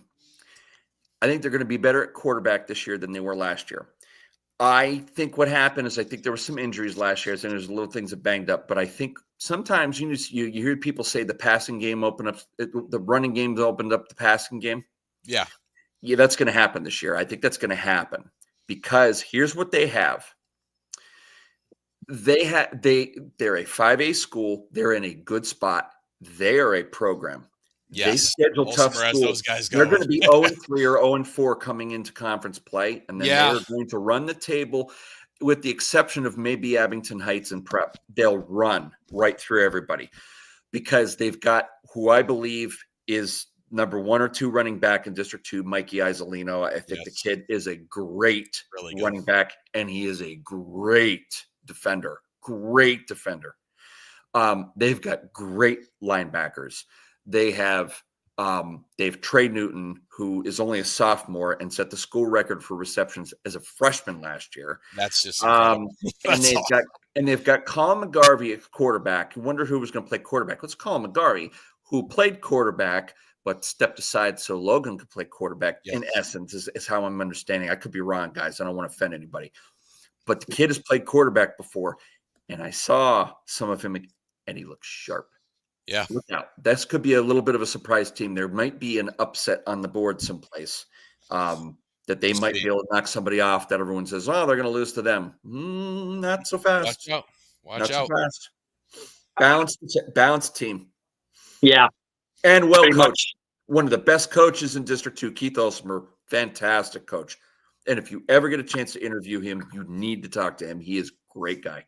Mm-hmm. Yeah. Again, Delaware Valley's been able to do it. The reason personally for me that I didn't have them ranked as high as normal is, again, they have this thing where they go out and they play these teams. What do they open it against? McKeesport, right? So yeah, very, very. It's like they may start 1-2 or 0-3. That's the part every year, though. They do every year. It's weird for me though. As far as it's like if I'm going based off of rankings and how they're going to do record wise, right? That's how I look at certain things. It is no longer weird for me, man, because they do it every year. And what I'm saying is, it's pointless for me because think about it. If they stopped playing those games and they did other games, right? Local teams, like whatever, they of all the teams could eventually go 9-1, 10-0. They wouldn't be as good. They wouldn't be. I feel they would right now. If you're a good team, if you want to be a good team, you can't play the cream puffs all the time. This is exactly why Scranton Prep fought to opt out of the first 3 weeks of their Lackawanna Conference schedule because they want to play better teams because there's nobody there to play. They want to play better teams. It's why they play Canisius. It's why they play. That's why they play Jersey Shore. That's why they play these teams because they want to play better teams. Right. And with Prep, I see that. With Prep, I see that you're a private school. My thing is, it's just like, I don't understand for Delaware Valley why they're right on the border. No, they're on the border, though. To say it's a thing, they're on the border. They're right on the border of New Jersey, New York, and that's why, because they're in a different area. It's different for them. It's just that's the way. That's why it is. I'm kind of in the middle on it. I understand both sides of it because a lot of these better schools like Prep, for example, and Del Val, they're playing these out of district and sometimes out of state schools too. Yep. And it only makes them better, I think, personally, with some of the schools. Some of them, it may not be, but for a majority of the time, it makes you better. It does. But I agree. I can Dallas both sides. And Dallas has even started to do it now. They're allowed to, right? They're playing Jersey Shore. They're opening against Jersey Shore again this year. And too. We didn't talk about that. Right. The 11 schools. Yeah, and it's the same thing. It's the same thing. If you want to get better, you play better competition.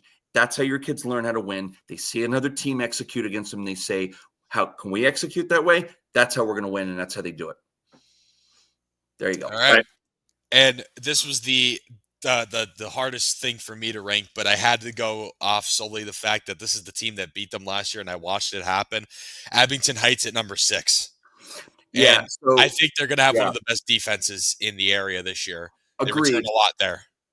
They have a ton of seniors back. Yes. I talked to Cade Sespico, which we know how good a player he is, and he's a personal friend of ours. We just know him, and he's a great guy.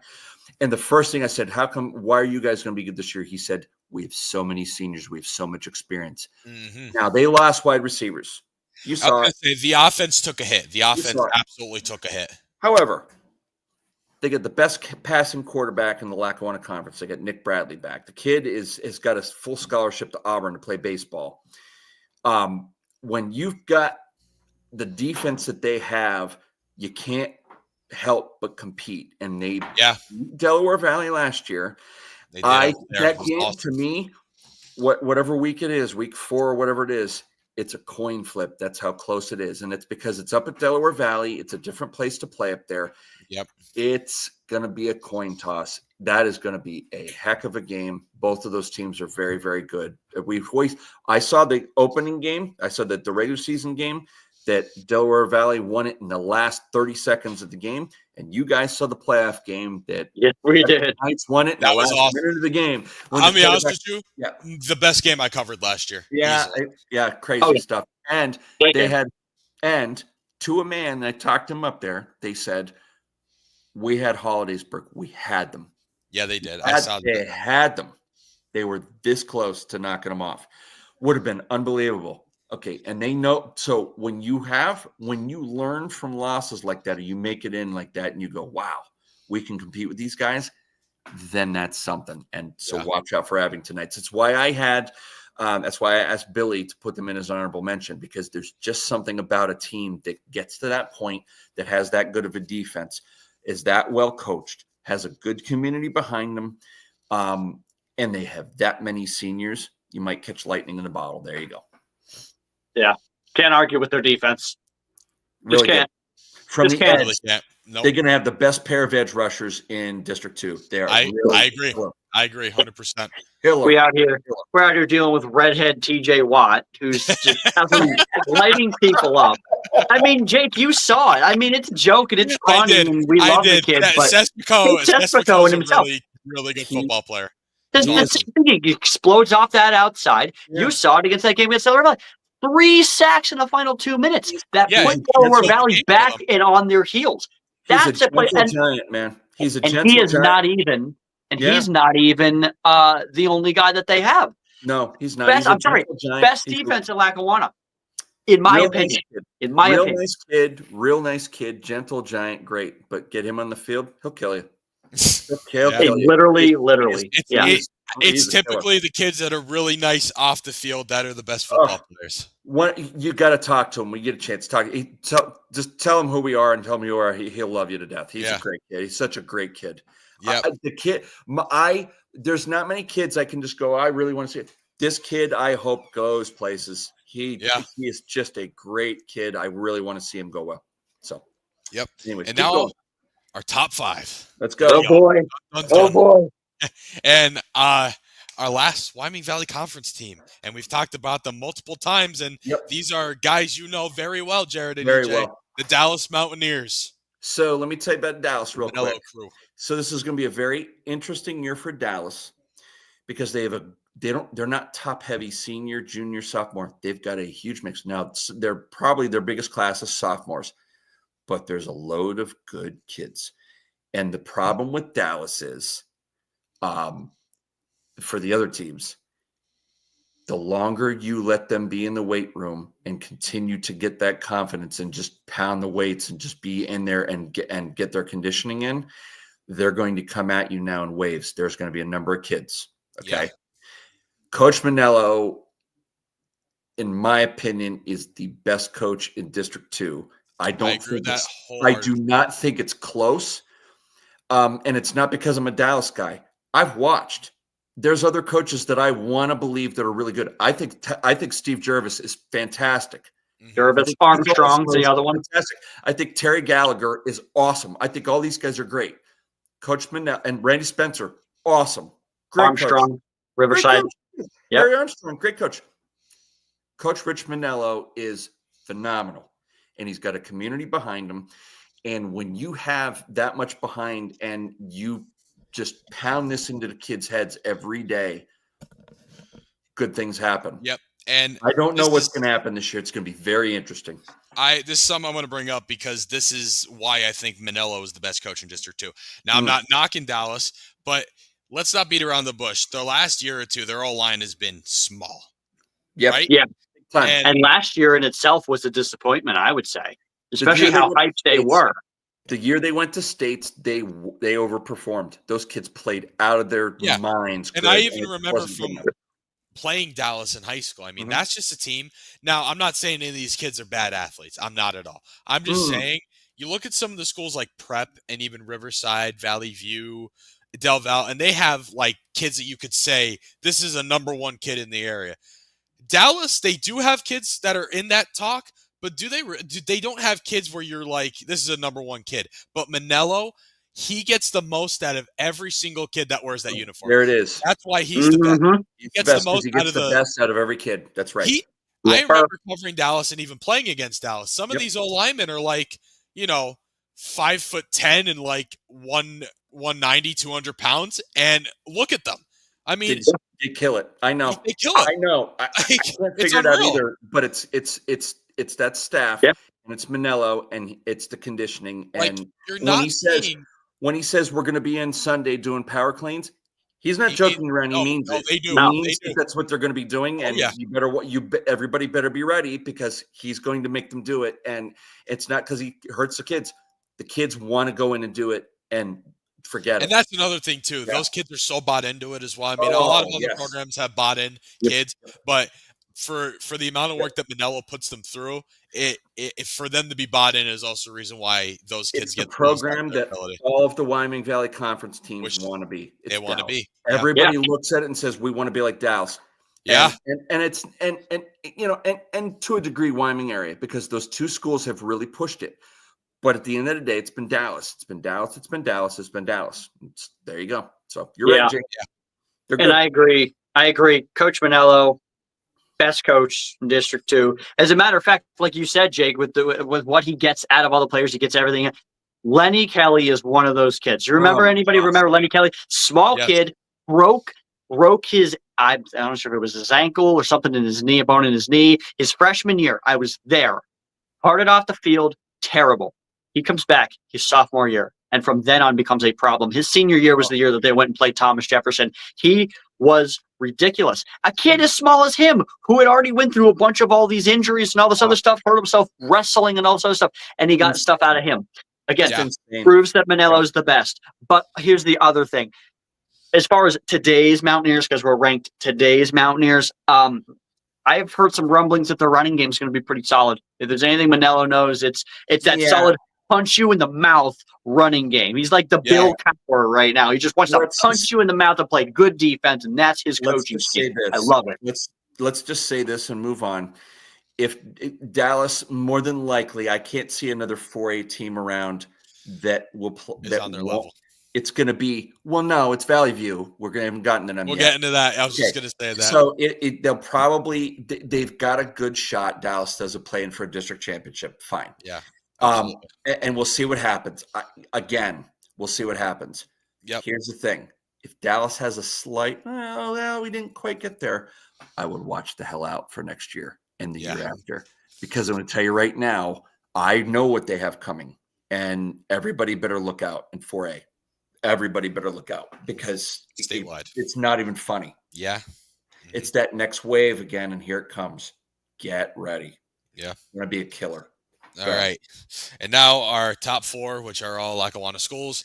Number 4 is a team that will still be very, very good, but a question mark that's pretty significant for them. It's the Riverside Vikings. Yeah, quarterback. Yes. And that's really it. Aside from that, guys, we know how good this team is. They have a great group of young wide receivers that are fantastic. Yeah, they have Tavian Branch, who is everybody knows how good he is. Yeah, everyone knows him. They should be fine at running back. We've seen teams do okay without a fantastic quarterback, but Chase Tedonio was great. Electrically good and probably the best throw on the run quarterback that I've seen in a very, very long time. It equates so well to what you want to do at high school football. It's hard to replace a player like that. However, if I know anything about Coach Harry Armstrong, it's this. He gets kids out. They have a good feeder program in that community. Kids come out.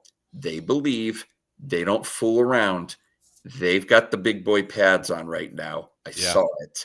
They're not fooling around.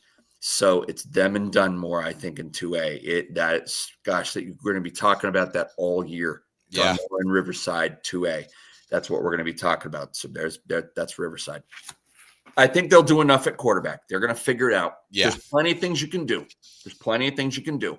But again, got to figure it out. And I know Coach Armstrong knows it. He's not a dummy. He knows exactly what he's doing, and he knows that he's got to put together a complete team to make it, and he's got a shot. I think they have a shot at making some noise when some of the teams on the state level and 2A above them have taken some hits and lost some kids.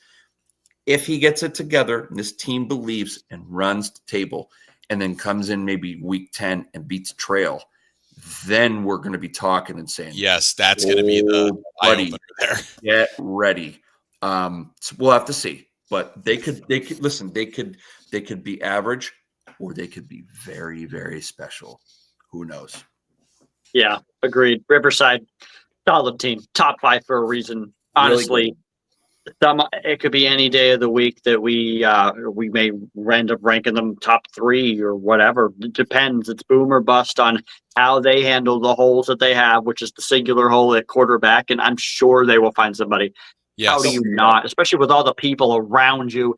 And then the defense is fantastic. You've got a guy who's going D1. You've got Tavion Branch. And then on top of that, the people he's played next to, I mean, obviously there's some some moves and whatever, but he's used to this. And this is what he's doing. He's going to come out there. He's got something to prove because Rutgers, Jake, you know this, colleges watch you even more once you're there. Yeah, absolutely. Right? Yes. So he knows that, and D1's a little different.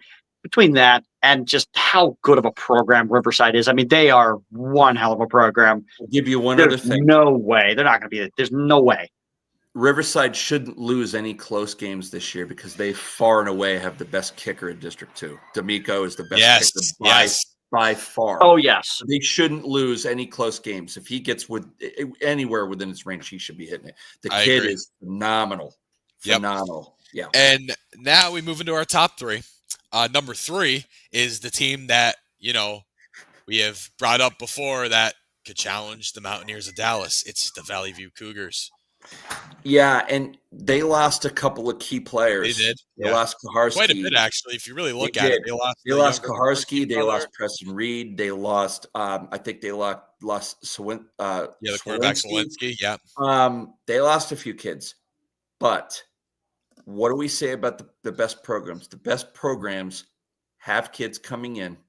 They reload, they rebuild. Yeah, and that's a school that loves football too. They do. And that whole community does. They are all behind them. You go up to any game up there, the whole town comes out, and they're feeder programs. All the kids programs, the junior, loaded and winning and getting. They're loaded. Loaded.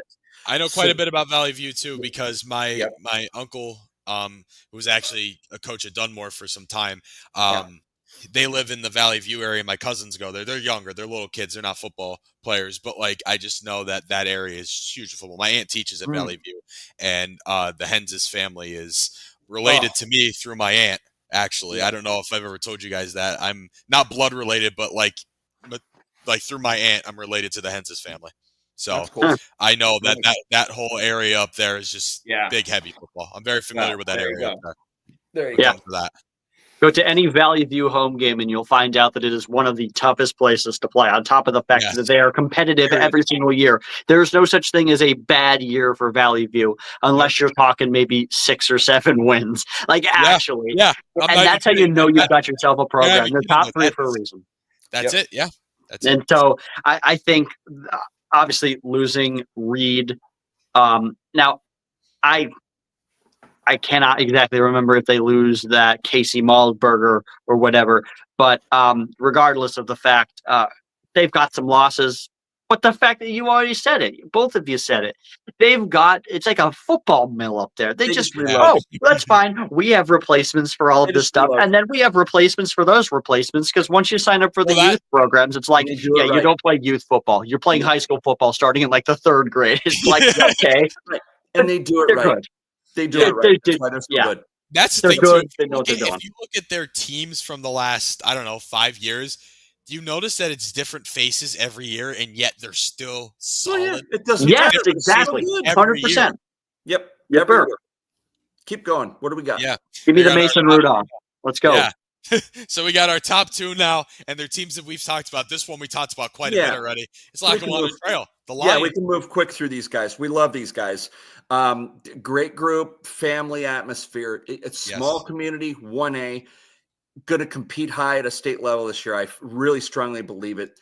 They've got Tyler Jervis back at quarterback, who runs that wing T offense and knows it better than. And it's funny, the kids and the team all go, he knows it better than coach does. He's a smart kid. They've got the best running back in District 2, Isaac Ryan. They're going to be a very, very hard team to beat. Unless there's an injury or something bad happens, it's going to be hard to see these guys not running the table. It's going to come down to them in Riverside at the end of the year for the Division III Lackawanna Conference championship. But Trail plays these tough schedules. They play that sub-regional with District 11. They play those teams. They don't see them. They don't care. They play the way that they play, and they beat teams. And boy, this could be a special year for this group. I really think it could happen just because of how the eastern half of that bracket sets up and where teams are coming from. And the teams that were above them in that half of the bracket, lost significantly. Trail gets a lot of guys back on the line. Their line's good. The wing T offense, great on defense. They just swarm to the ball. They're everywhere. Well coached. When they run onto the field and they're doing their warm-up, Coach Jervis is over there to pat every one of them as they go by. Every single kid.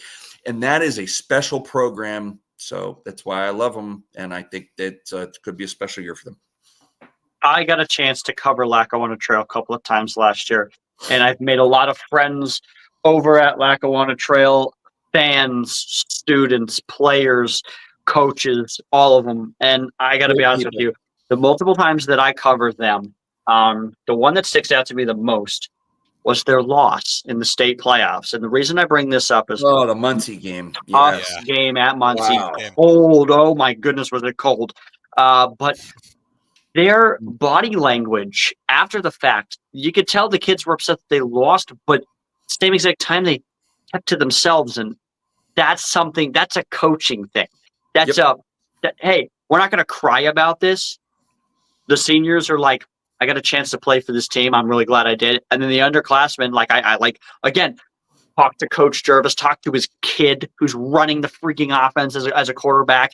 I mean, I talked to them, talk to Isaac Ryan, and you know what they said to me? Yeah, all right, not great that we lost, but this gives us more of a reason to go back because now it's personal, and we are going to win next year. And you know what? They had Muncie. They had them.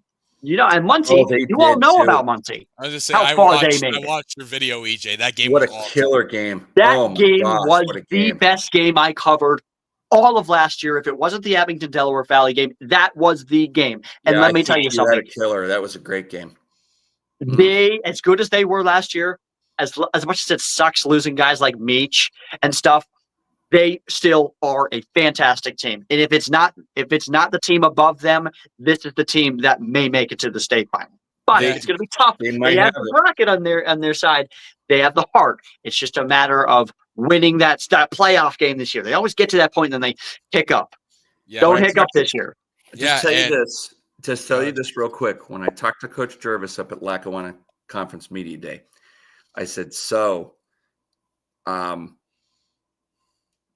mean, you've got these two guys back because he had Tyler Jervis and Isaac Ryan with him. And he doesn't bring a bunch of kids up. He just brings up like two kids, and then he goes home. And they keep quiet. They keep to themselves because they know what they're doing. Yeah. And he comes, and I go to my coach, and he's very thankful. He loves everything we just us covering them because they're such a small community. He loves what we cover. So he says, I said, so you feel like you have a real special group this year? And all he did was smile. He didn't even say anything. He just nodded. And I said, ooh, that's a different response than I normally get from him. So I think he believes it, that he's got something a little bit. And we'll see what happens. We believe it too. See what happens. Yeah. See what happens. And like EJ just said, if it's not these guys, it's our number one team, and that is the Scranton Prep Cavaliers. I mean, can't count these guys out. You can't.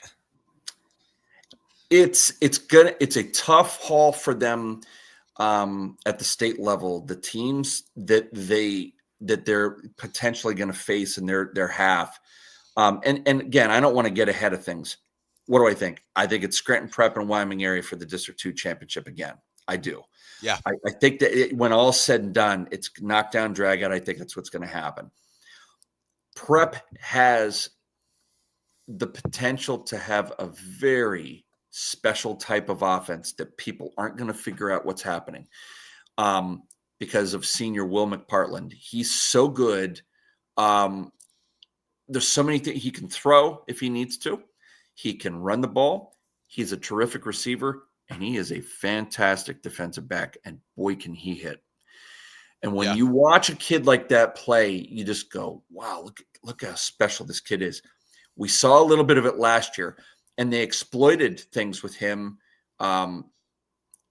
Even when they had Lewis Paris, they lined McPartland up a lot in the Wildcat and did a ton of things.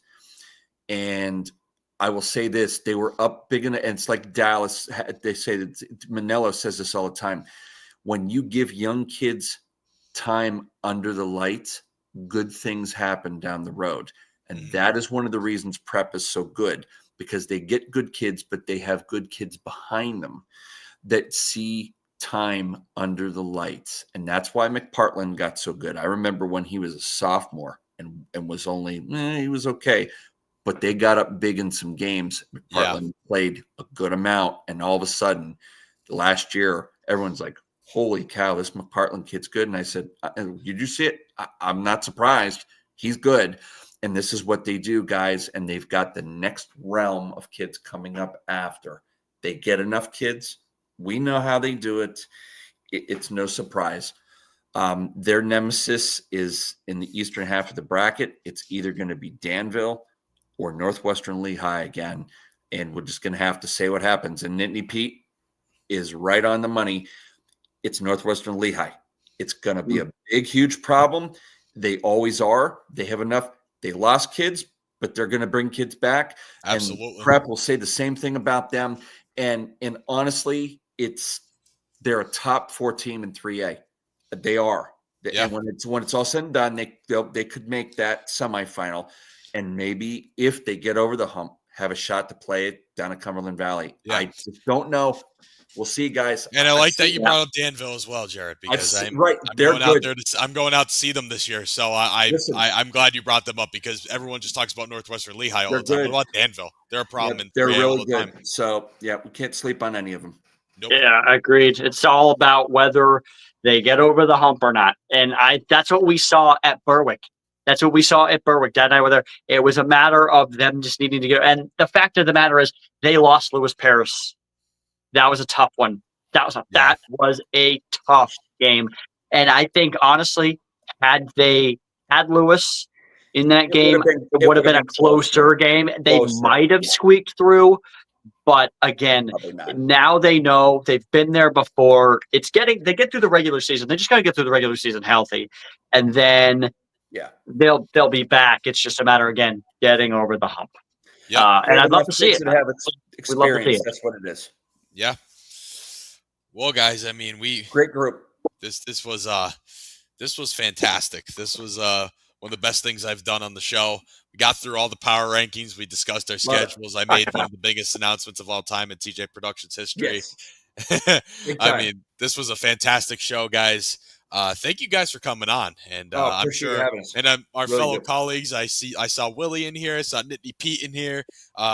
He gave us a shout out in the PFN group chat. Saw some of my other normal fans on here coming and watching, learning about some District 2 football, guys. Really love it. I'm glad that my non-PA football news people that have been watching me for my, original shows and other sports content I do are involved with the high school football stuff too. It means a lot to me and to us, because it gives PFN a couple new people to join along and watch. So, just thank you everyone for watching the stream.